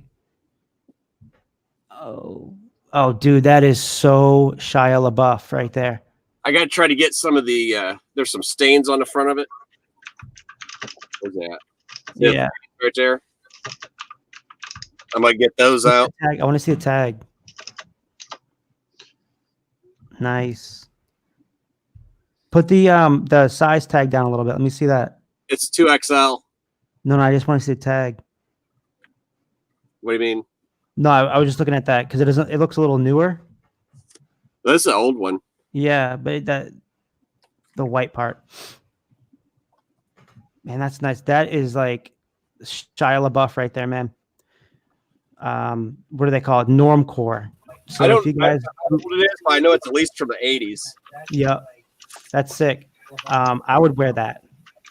I would definitely rock that. Extra large. What's that? Oh no, I'm a medium. Or sorry, large. Yeah, that's a 2XL. Dude, I would still rock that. What's up, Sonny?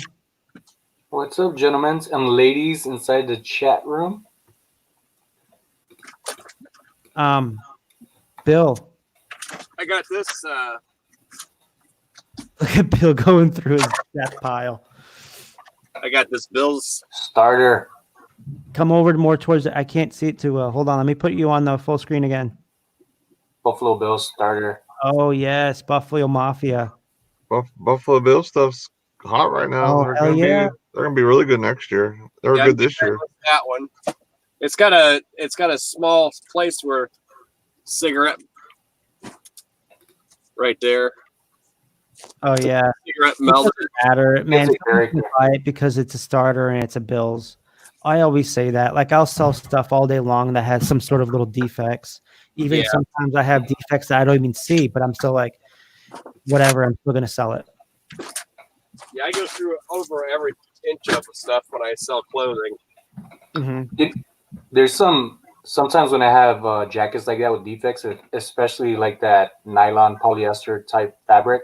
Yeah, I mentioned in my descriptions that depending on the area, they could heat press something on there, or even patch something. So you're throwing out information on it.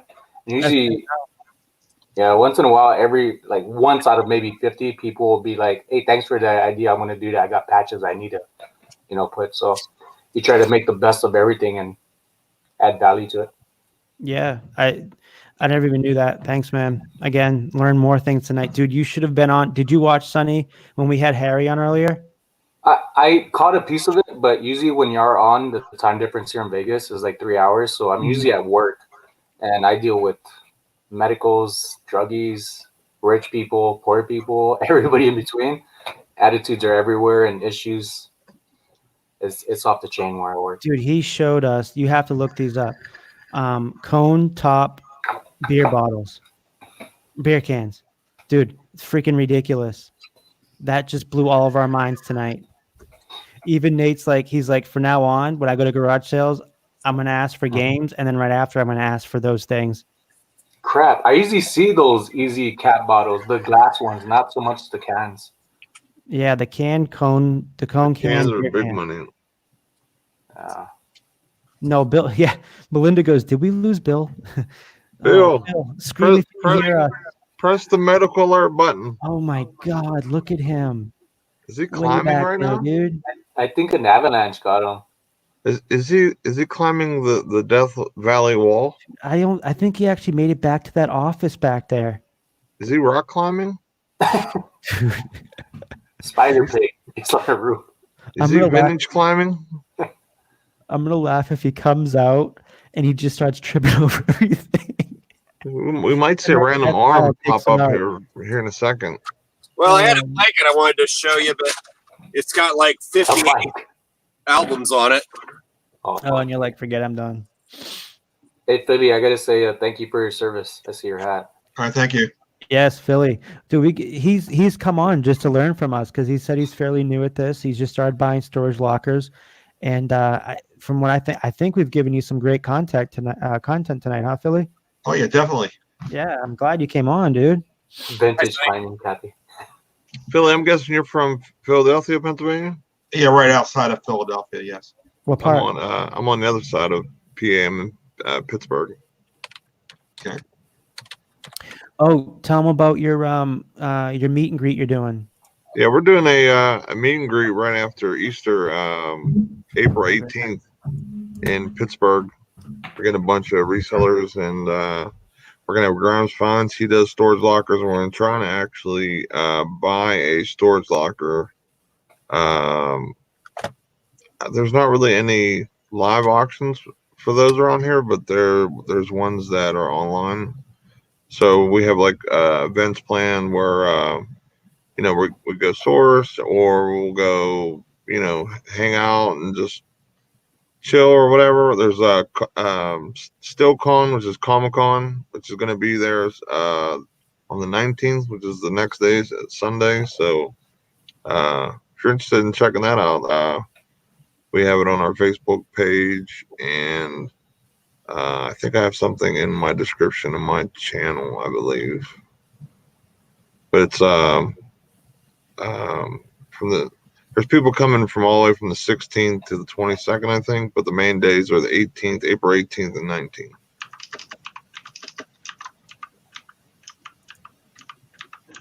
Yeah, Grimes is supposed to be coming. Grimes fine, yep. Kathy said she's from she's near Lancaster, Philly.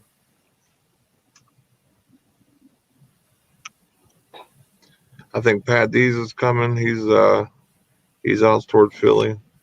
Maggie Doodle's coming. She's out towards that way. There's people coming from all over. I think we should have roughly about 60 people coming. That's a good number.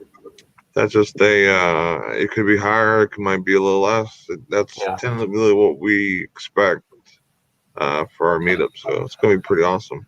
Everything starts with one, you know. That's I think it's Dave from Midwest Picker. He had left a comment on one of my videos. I think it was the first time I went live on YouTube, and he had left a comment recently.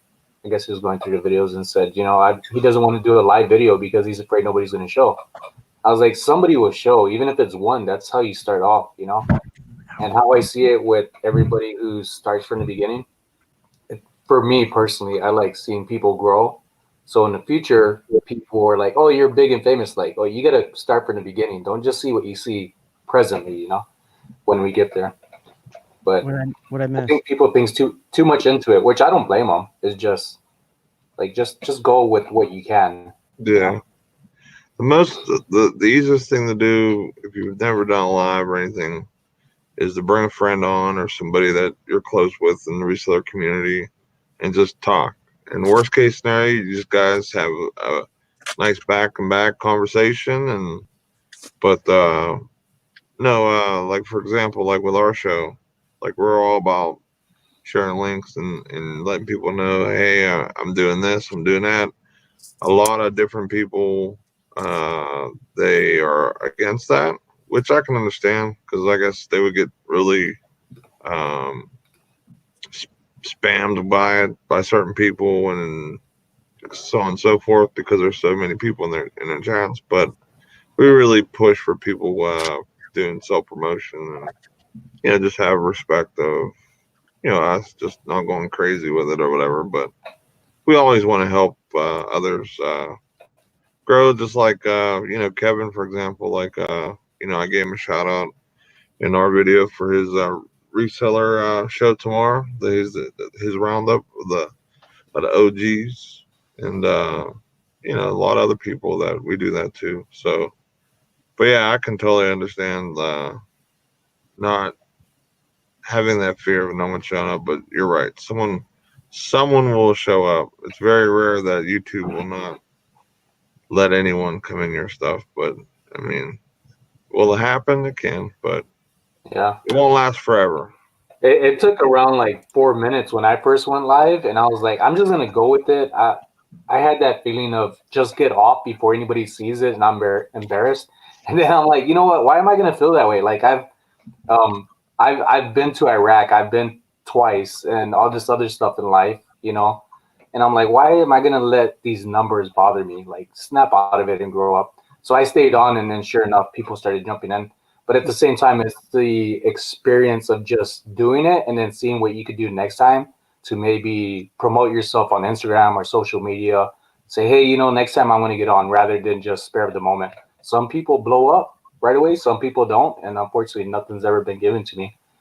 That's how me and you started hanging out, Sonny. I'm like, I saw you on. I'm like, dude, I got on your video, dude, and we just clicked. Honestly, Kevin did that. We're in the, I think, Dumpster Diver Dads or somebody's video, and they're like, who's going on next? Everybody wanted to see more live chats, and Kevin was like, go on, Sonny, I'll jump with you. And all honesty, I jumped on his YouTube page. I'm like, who the hell is this guy?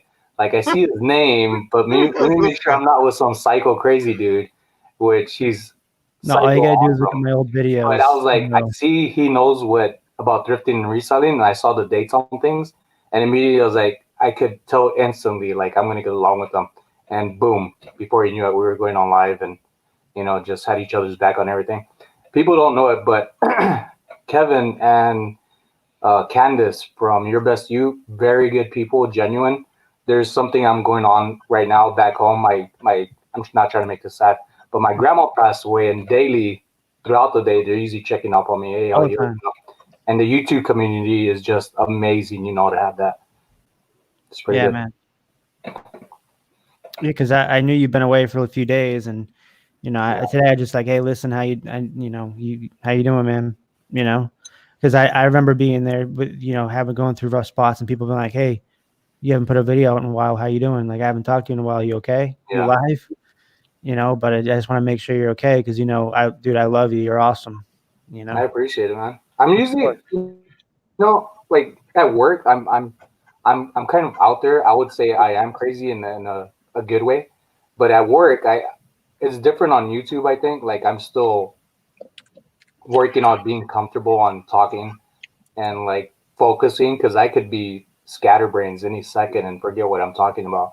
So on YouTube, I really have to learn how to calm down and talk to when I'm sharing something on YouTube to let people know what exactly it is I'm talking about. So it's a good lesson too to seeing yourself on videos like crap. I need to change the way I do this just for the better. Dude, I'll tell you, when I did videos for the longest time, I wouldn't rewatch them because I don't like to listen the way I talk. I think maybe we all do feel like that way, a little insecure. But since I've been doing these videos, I watch all of them, and I learn a little something from everything that I do. Before I just couldn't. I'd run the video and be done with it. But now I don't feel insecure anymore. You're insecure? Oh, I used to be bad. You told me it was funny too because Kevin was saying he wanted to get on live with me, and I said you do it next because I'm a October baby, so for me it's naturally balanced. So I'm like, next week it's gonna be you, and he said no, I can't. I'm like, what? Why would you not want that? Like I want it balanced and fair and even. No matter what I do, even when I'm trying to be selfish, I'm like, no, I can't do that. I gotta even it out. But Kevin was saying how bad anxiety he has, and then finally, after like the other day he had like 5 live chats. It's like the guy never went to sleep. I'm like, okay, Kevin on Facebook, you're gonna get on live yourself because you have no excuses now. I did it today because I was like, all right, I was itching to go today because I have that thing. I have it tomorrow, and I got to learn StreamYard because we have 8 people coming on tomorrow, and we have 6 and then 2 running back and forth between the back or whatever it is, the backstage part and coming forward. But I gotta learn this stuff and get used to it. So I was like, whatever, dude, I'm gonna go live tonight. And then Harry Humstone gave me the perfect reason why to go live tonight. So I was like, all right, I'm gonna jump on. So I mean, it's not like I'm scared or anything. It's just I got to get used to it again. And my biggest fear is doing one and nobody shows up. Yeah. And even if it does, it's still there for other people to catch up because we do have all different, things in life, time zones as well. Oh, definitely. I mean, look at Treasure Hustlers came in towards we were ready to come shut everything down. They're like, no, wait. I'm like, all right, we'll go a little longer. Just they show love to everybody. Yeah, it's cool. They support everybody. Yeah, that's awesome. But dude, Philly, man, I'm excited to see some more hangouts you going on Hangouts, man. All right, cool. Yeah. Do you have any plans on going out soon to go get some more stuff? It's gonna be a little while. I just had surgery yesterday, so I'm just kind of laid up for a few weeks. Yeah. And you said you just got some storage lockers? No, I have not. No. Okay. Not recently, no. Do you have a dead pile? Hmm. A dead pile. Oh yeah. Oh, so you got inventory, so that's good. That's the pro and con of a dead pile. Is like I need to get out. No, you don't. You can't get out. You easy have a dead pile.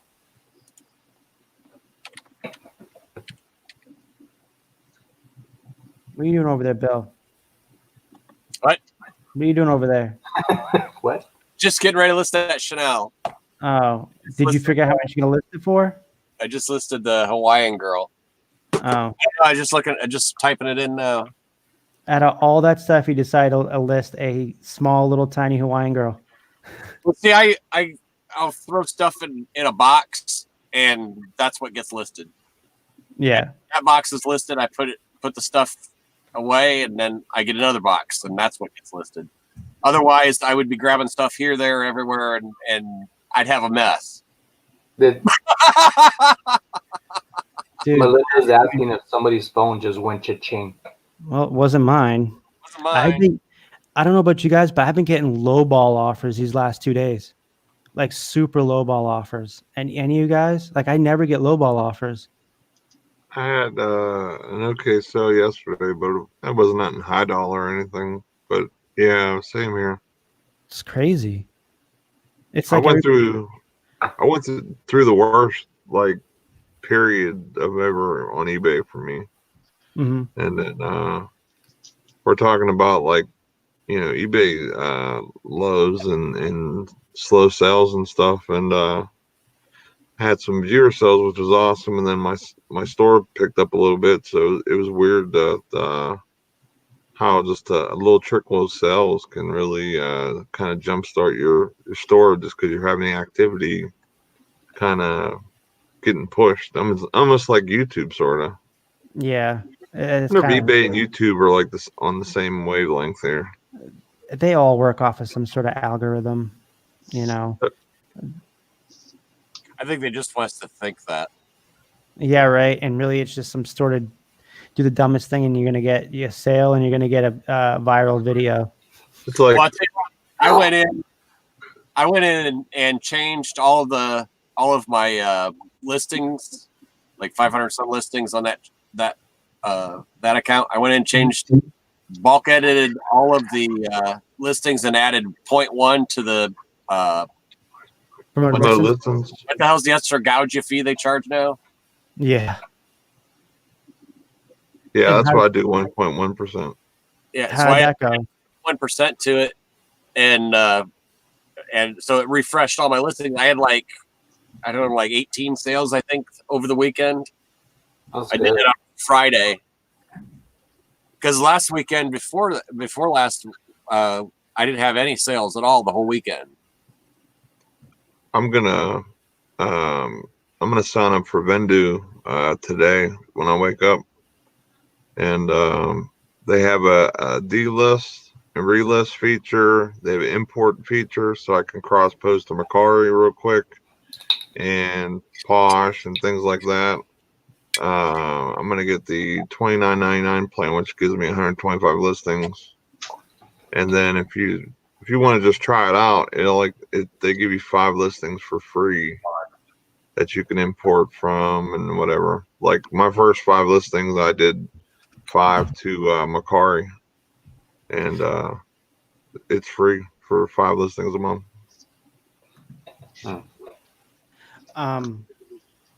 Yeah, Anthony showed us that the other day. Like I'm still looking into it. That's pretty cool.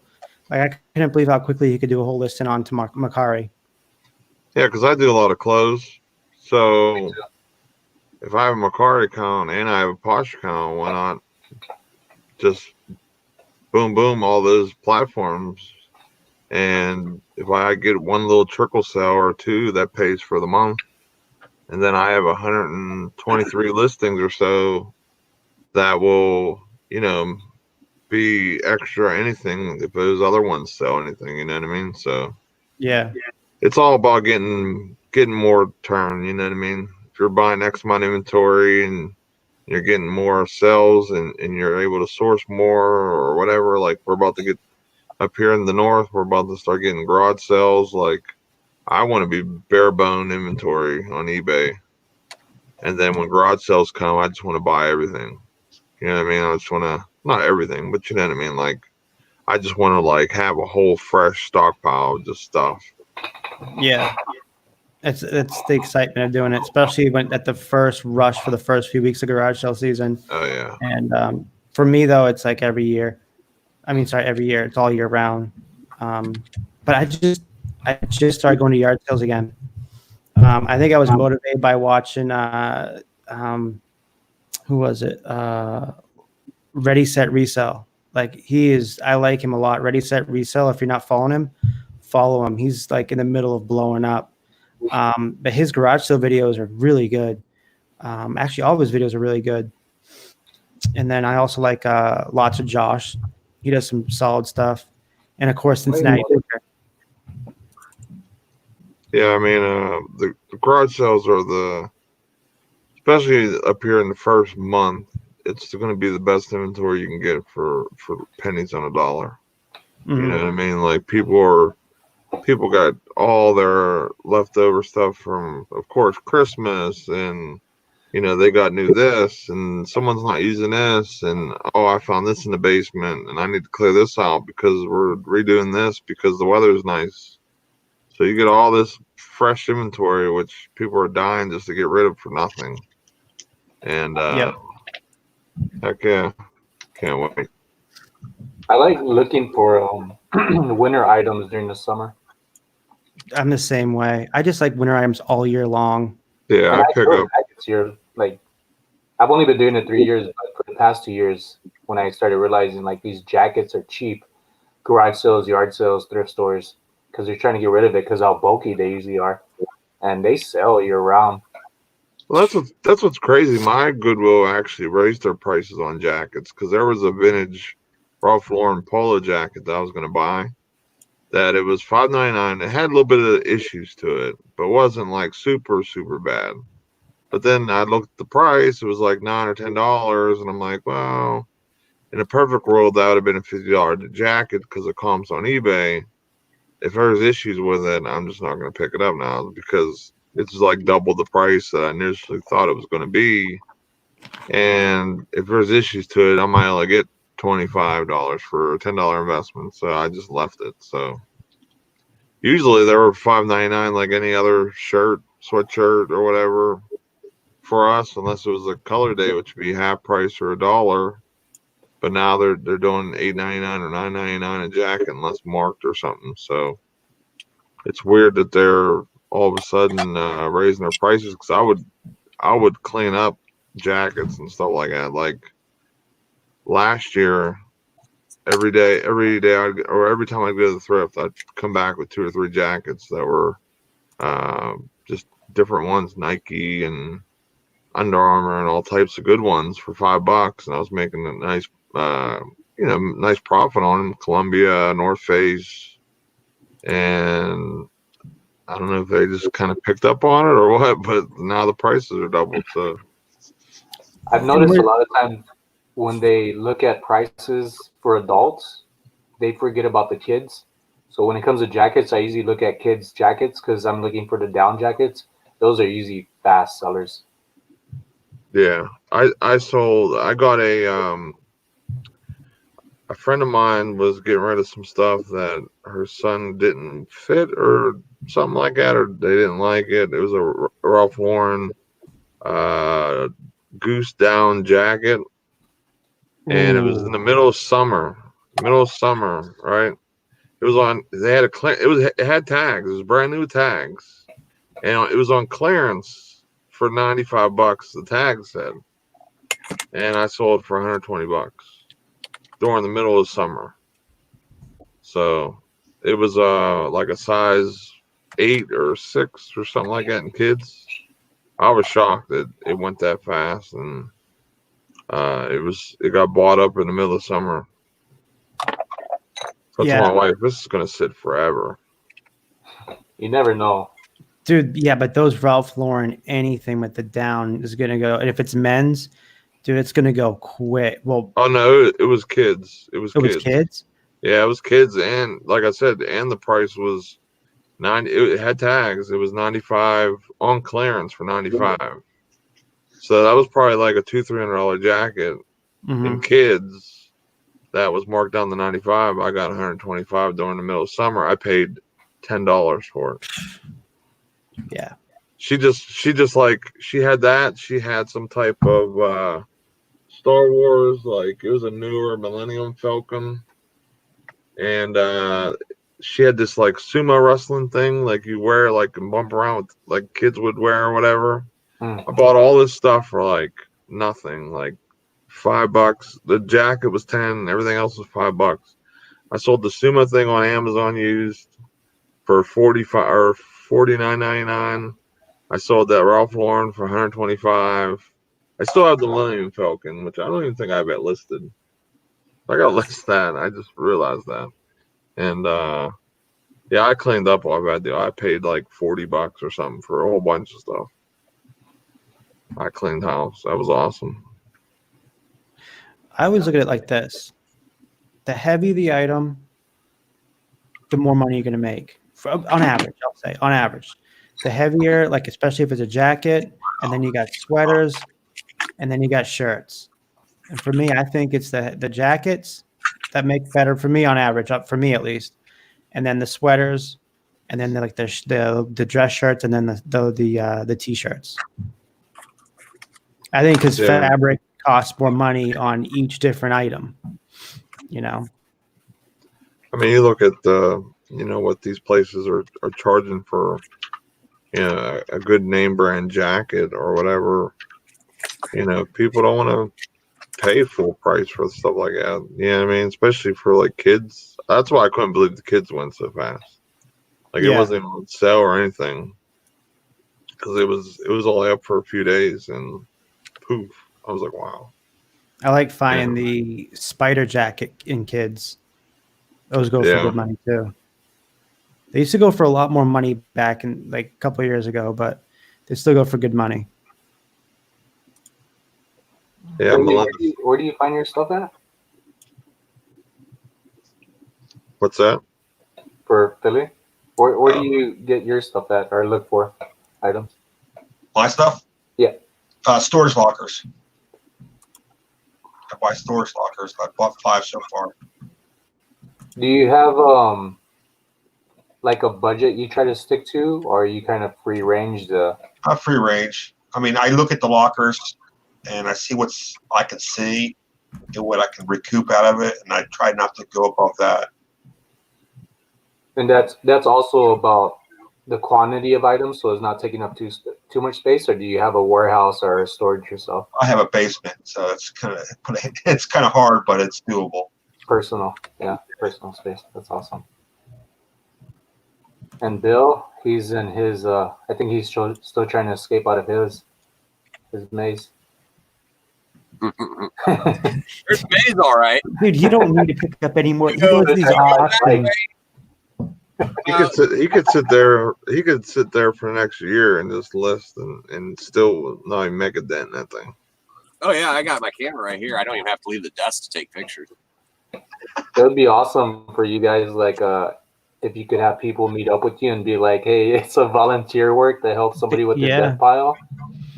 Knock it out. You have people taking photos, measurements, maybe just run a train on your items, your death pile.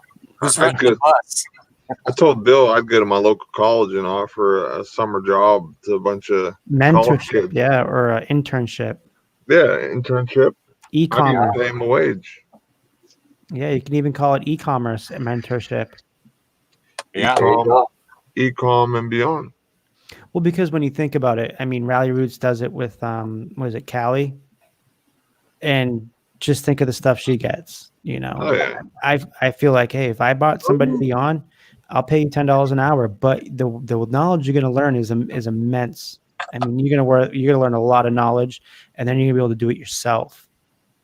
Exactly. So see, instead of paying them to do it, they pay you. Yeah, they should pay me to learn how to do it.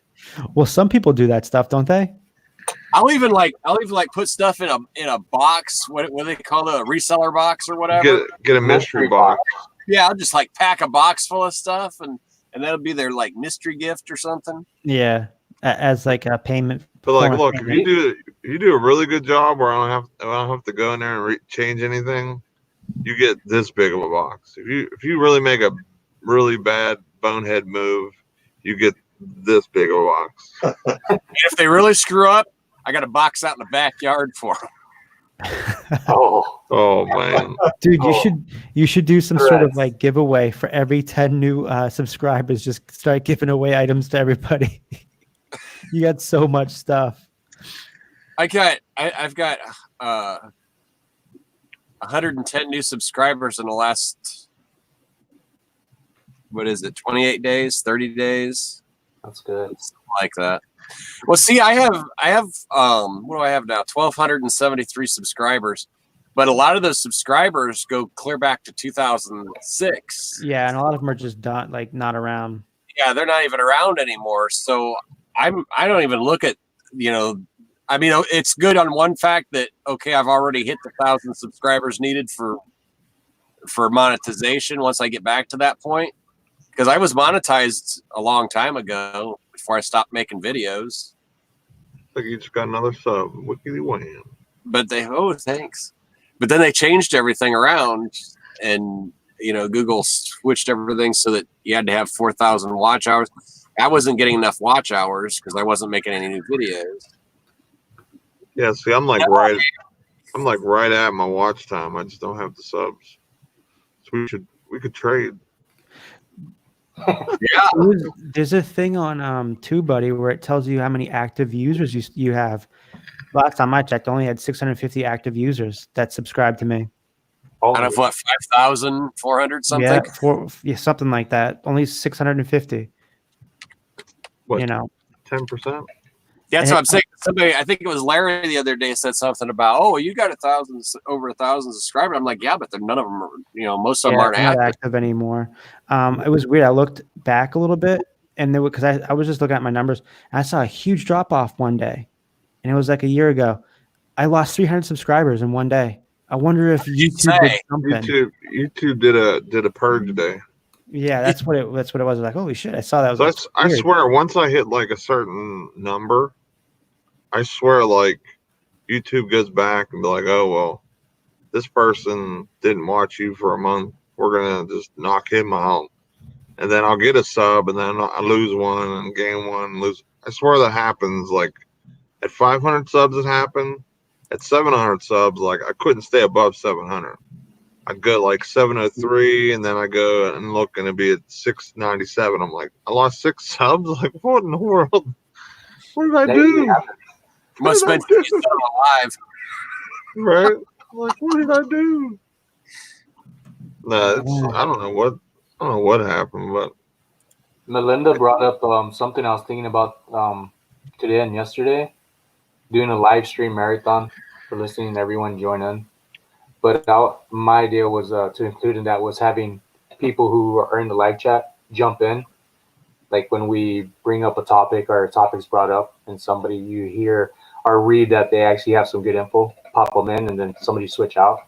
So it's like kind of like a hot potato dive in and out of live chats. Like a 5-minute like thunder round section thing. Yeah, that'd be cool, man. And you cut them off, and you're like, "Oh my god!" Did you see this sign with TubeBuddy? It says, "TubeBuddy wants to access your Google account. This will allow TubeBuddy to see, edit, and permanently delete your YouTube videos, ratings, comments, and captions." What? Feels like I'm all in. Why would you want to give them access to that? Because it's just how it's how it syncs with your account or whatever. Yeah, but if somebody hacked TubeBuddy, they could delete your entire YouTube account, all your videos and everything. That makes. Yeah, you're right. Yeah, I'm not going to allow it to access my YouTube account.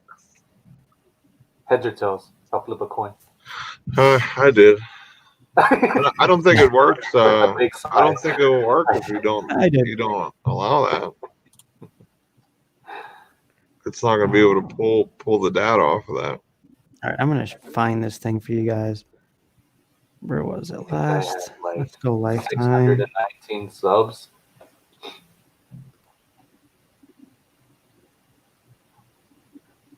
Oh, 622. I sit corrected. Wait till 700, Sonny. Take like 2 weeks to get above 705. coming. I'm telling you. I think it'll slow down because I'm not as active with videos, but I try to stay active. And oh my God, I think I watch like 20 to 30 videos a day. That's nothing. I agree, but I mentioned her earlier, Candace from Your Best You. So she got me on, like, when I'm watching a video, I know before I would just leave one comment. I'm looking at the whole video and then I would comment, right? So what I've been doing lately is when I would see something and I want to say something about it, I'll drop my 2 cents and then I keep watching, focus on that, and whatever comes to mind, I'll drop a comment. So sometimes on these videos, I drop like 2, 3, 4 comments on them. That's what I do too. I think it's fun to get like that. Huh? What was that, Bill? I said sometimes I even reply to my own comments because I'll think of something else later that goes along with it.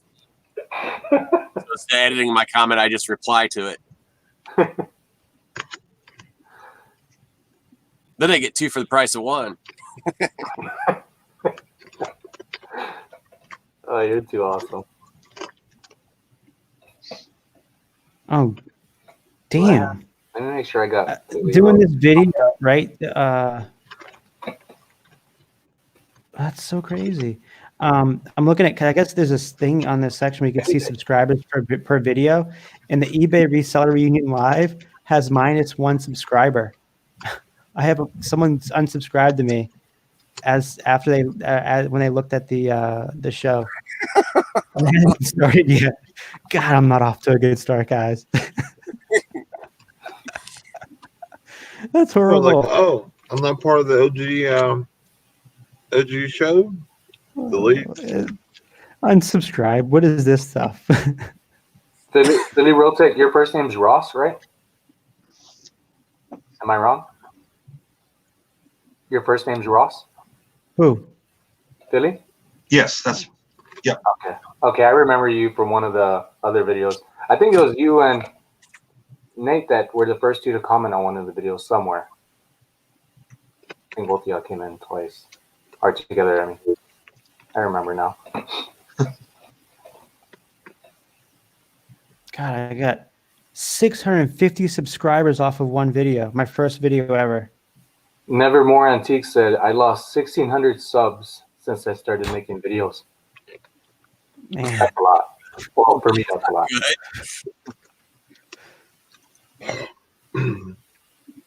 God, I would have made an estimated $833 off all my videos.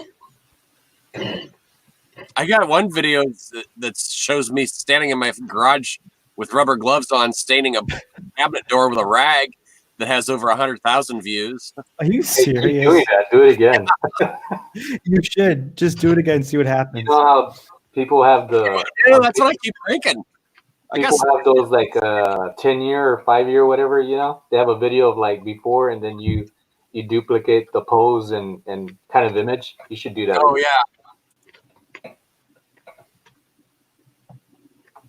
Yeah, I think that video got picked up with overseas is why it was so popular. Yeah, it's like certain sections or certain areas. Turpy says vidIQ is a good tool to help you optimize your videos. It's so expensive. How much is it? I think it's like $40 a month or something. Man, something crazy. Did you ever look into Morning Fame? Who was it? I think was it Sunny I told you about? Morning Fame? No, not me. Yeah. Well, maybe it was Scott. Morningfame.me, I think, or .com. I pay like, I don't know, $10, $11 a month. And Brian G. Johnson, he's like a huge YouTuber. He owns it. And I've used it for 2 months, and I use it more than I use TubeBuddy. Because it shows you what to optimize, how to optimize it, the people you're competing against, and they do it on an A to E scale. And I like it. So if you guys look it up, Morning Fame. The Hustlers said they used the free version. Of what? I'm going to read up the panel. Is it the vidIQ? It really doesn't give you all that much the free version of that. Yeah, Land Shark Picker. Brian G is great. Great content. Yeah, he's like Nick Nimmin, man. If you want to learn anything about SEO, watch their video, especially Brian G. Chris, I use the $5 version of TubeBuddy, and it helps you. You can rank by relevance. You can do by score, and it'll give you like words that kind of go with your description, your titles, and stuff like that. God, you guys are all cheap, and you guys get so much more views than me, and I'm the one paying for all this stuff. I pay for the Legend, or is it Legend? I think it's like $19 a month on TubeBuddy. Then I'm paying $10 or $11 a month on Morning Fame. Okay, what am I doing wrong? Do I need to go free, and maybe then that'll help me out? You need to be a miser. Spend less, make more. I used to be that way, but then it's like all of a sudden I make a little bit of money at work, and I'm like, oh well, I'll buy this. I'll buy Canva, the premium Canva. For me, it's like when I spend money, I'm thinking about what my wife's gonna say, even though I'm the one making the eBay money. I feel like I always gotta have like a permission slip to give to her. Like, can I spend this much? Oh my God. Scares me, man. I can drag anything in here. I don't care what it is or what it looks like. I've drug like 30-foot boats in here, all kinds of stuff, and my wife doesn't say a word to me. It's because she's really like clean. She's Japanese Filipino, so her like this. What you see in my background, she doesn't come in ever. Like maybe once a month. And when she comes in, she's like, "There's food in the kitchen," and she just walks out. And that's like I could see so much things that she's saying, like, clean your shit together, get all of this out of the way, go to the garage, knock it out. I'm not gonna tell you for another full year. I'm like, okay, I'll do it next week. It's like another month later. Well, that's all right though. She doesn't yell at you about it. It's the way they look at you, though. You know, when women look at you a certain way, it's like, oh yeah, they don't have to say it. You do the emotion. My girl's been the last couple weeks, man. She's been a little more, leaping like a frog, man, lately, and she's the one that's been giving me like, should you do that? I'm like, don't be questioning me. Don't be questioning me. But no, I listen to her every way because I'm used to having somebody tell me what to do, so I don't mind it. Plus, I mean, like I always say, I tell everybody, she is half the reason why I've done so well on eBay. So she definitely has a say in everything. My wife just doesn't say anything because she knows whatever I bring in, I'm gonna make money on. Yeah. Well, no, she's fine with me buying anything I want to buy. It's more of like, I'll get, let's see, what was it? I'll try to talk back to her jokingly, and then she'll take it serious. And I'm like, dude, I'm just kidding. I'm just joking.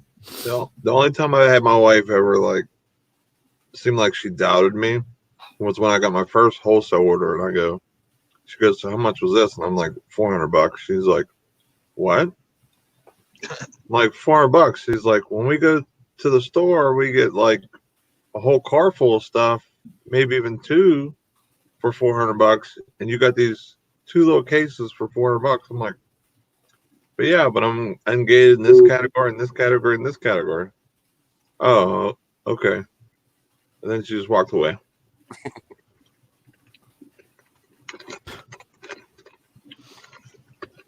I love this all-time thing. All-time minutes is 492.5 thousand.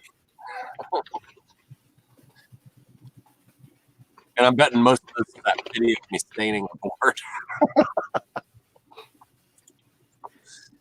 Nevermore says PicMonkey is 100 times better than Canva. I've never used it, but this kid in my group, Bill, did you see the kid in the group? The he's like what is it? He just put out a video today, and he doesn't know anything about tags. Didn't put any tags in there, and he's got like 50 subscribers, and he has 500 views already. You know what I'm That's talking about? Let me see. I'm going to show you right now. He's in the group. It's good content. Don't get me wrong. But I'm like, he has like what is his content about? reselling. It's this guy right here. Can Ingram. So resell and plug. Did you see that one, Bill? I don't know. Let me look. I'll show you. Okay, hold on. We're gonna do a quick review. Like I have no clue.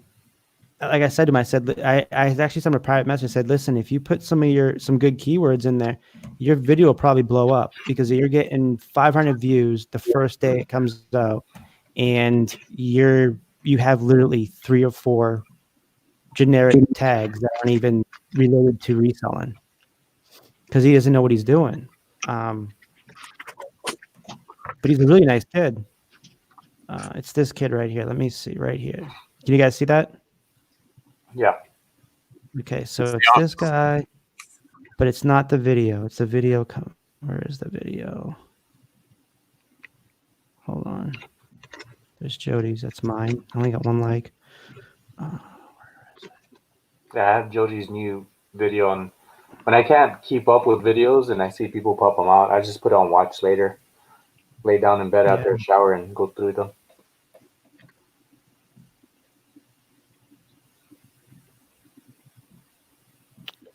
Come on, man.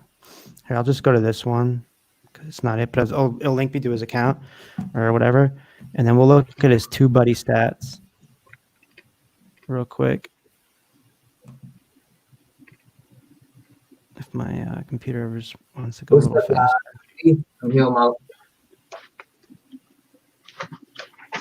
I'll check those out, Chris. I'll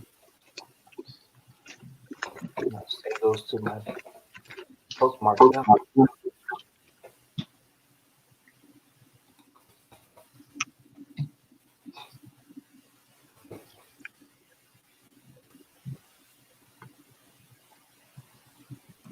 There we go. Okay. This isn't all right. So here's his channel right here. Let's see if it's on here somewhere. No.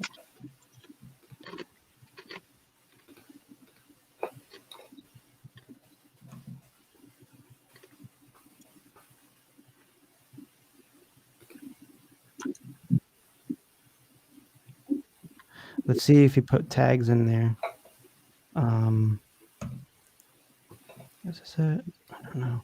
But I like his thumbnail is really nice. So he uses this his thumbnail right here. Hold on. He uses this thing called Photor, Fotor. It's a pretty sick. I like his thumbnails, how he does it. He says it's super simple to use. I'm gonna try it.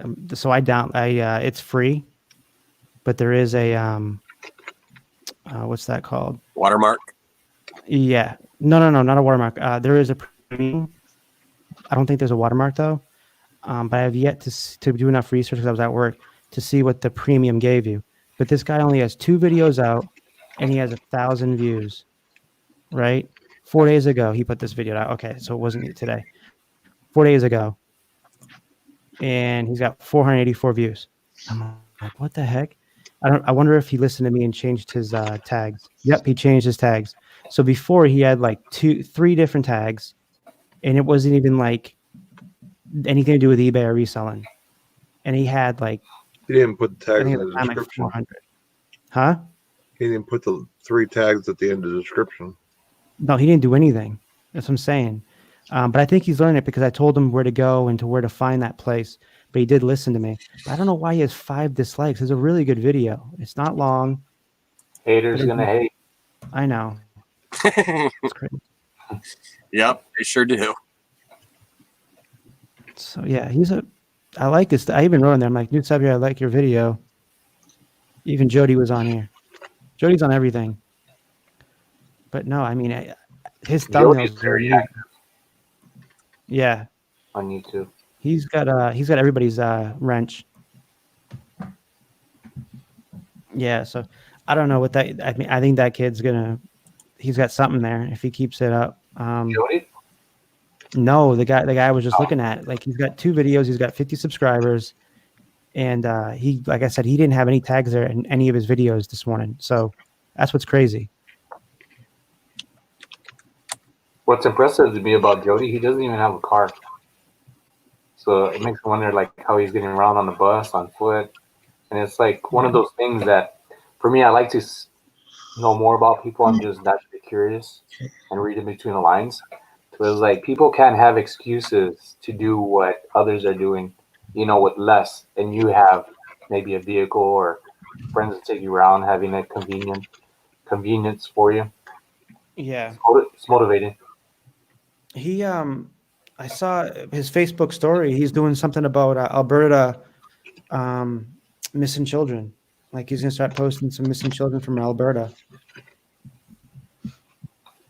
Got to help your community. Well, Yeah, I he's believe a really nice kid. I like Jody a lot. I told him in Thrift Beast I wanted to get them on next week, Monday night. Monday night.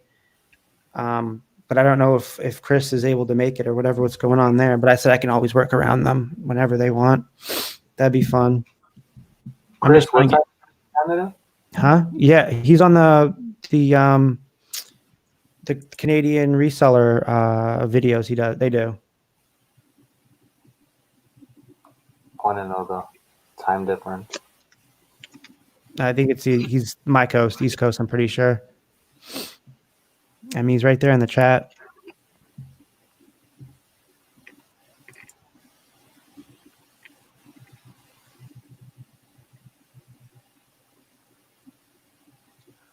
I'm not watching any more views on.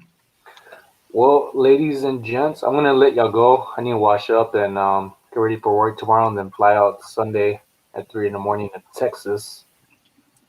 Yeah, man. I hope it gets better for you, man. I'm sorry.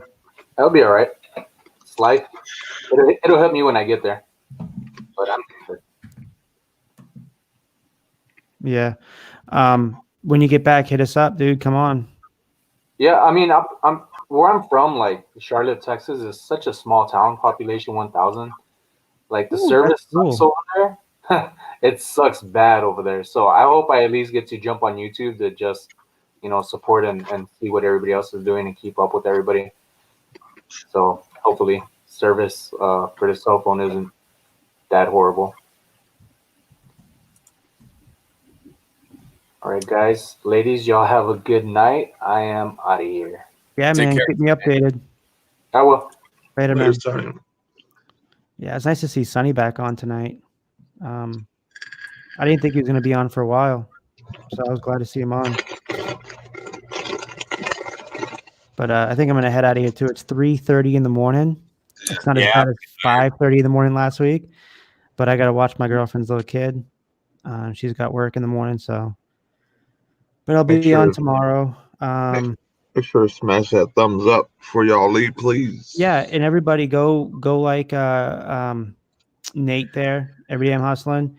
Nate, tell everybody. We got 13 people left. I'm sure everybody knows everybody in here anyways, but just in case anybody decides to watch this video for 4 hours, because we're almost going on 3 more minutes and we'll be at 4 hours.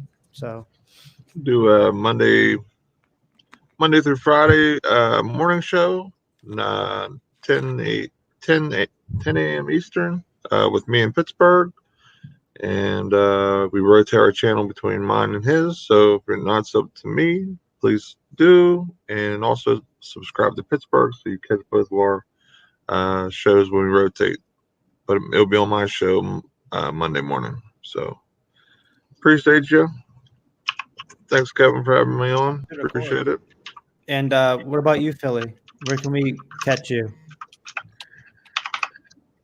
I'm sorry, I missed that. I was typing. Where can we catch you, man? Oh, I'll be around. I'm just all over the place here. All right. I definitely want to see you on our Hangouts more. That'll be awesome. I think I want to see. I think it'd be pretty cool because you're doing storage units, right? Right. Yeah, and I've never done that. And of course, I'm into trying anything new. But everything I hear from everybody was like, listen, like, be very careful at storage units because you got to see what you're really buying. You know. Yeah, it's a gamble when you buy in stores lockers. I think, in my opinion, there's, like I said, you can look at what you can see and try to bid to what you can see, but there's also stuff you can't see, the unknowns. Sometimes you win, sometimes you lose big time. The most important thing is don't get caught up in the bidding. Yeah, don't get bid up. Know your limit, set a limit, and stick to it. I see so many people, and I'll run them up too. They'll come in there waving a wad of cash around. I got $500 to spend. I'm like, you're gonna spend it too. That's why I look at a locker. I see what I can see, and I'm not going to go above what I can see, what I can sell, maybe a little bit more, but I don't go crazy. Like I did on a gun safe this week. But the unknown is you don't know if there's any guns in that safe. It's just a gun safe. 90% of the time or more, there's not anything in the safe. Right. So maybe the combination to it.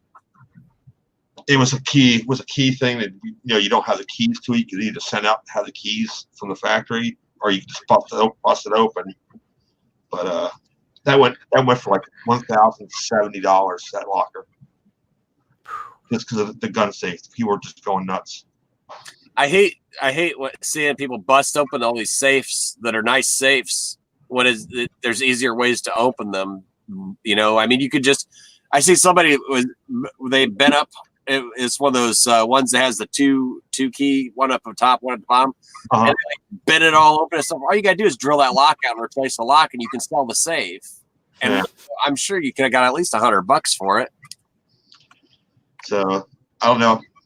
Well, I'd like to know if there was any guns in that thing, but I doubt it. If they were, I don't know. I've opened a lot of them, and most of them are empty, or they have empty shell casings in them or something. I mean, a couple of nice fishing tackle boxes and a couple poles and a compound bow, but that was it. Other than that gun safe, there wasn't really much going for that locker. Yeah. Those compound bows, man, can go for good money. Yeah, this is like $100 bow. Oh. That's all it was. Wasn't too costly. Bill, where can we see you? My channel. Where I also else? pop up on Hangouts all the time. Yeah, of course, everywhere. I was on Larry, I don't know, a couple days ago or last week. I don't know. Larry. Another one for somebody. Thank you very much, Treasure Hustler. She has just given everybody's links right now in the chat.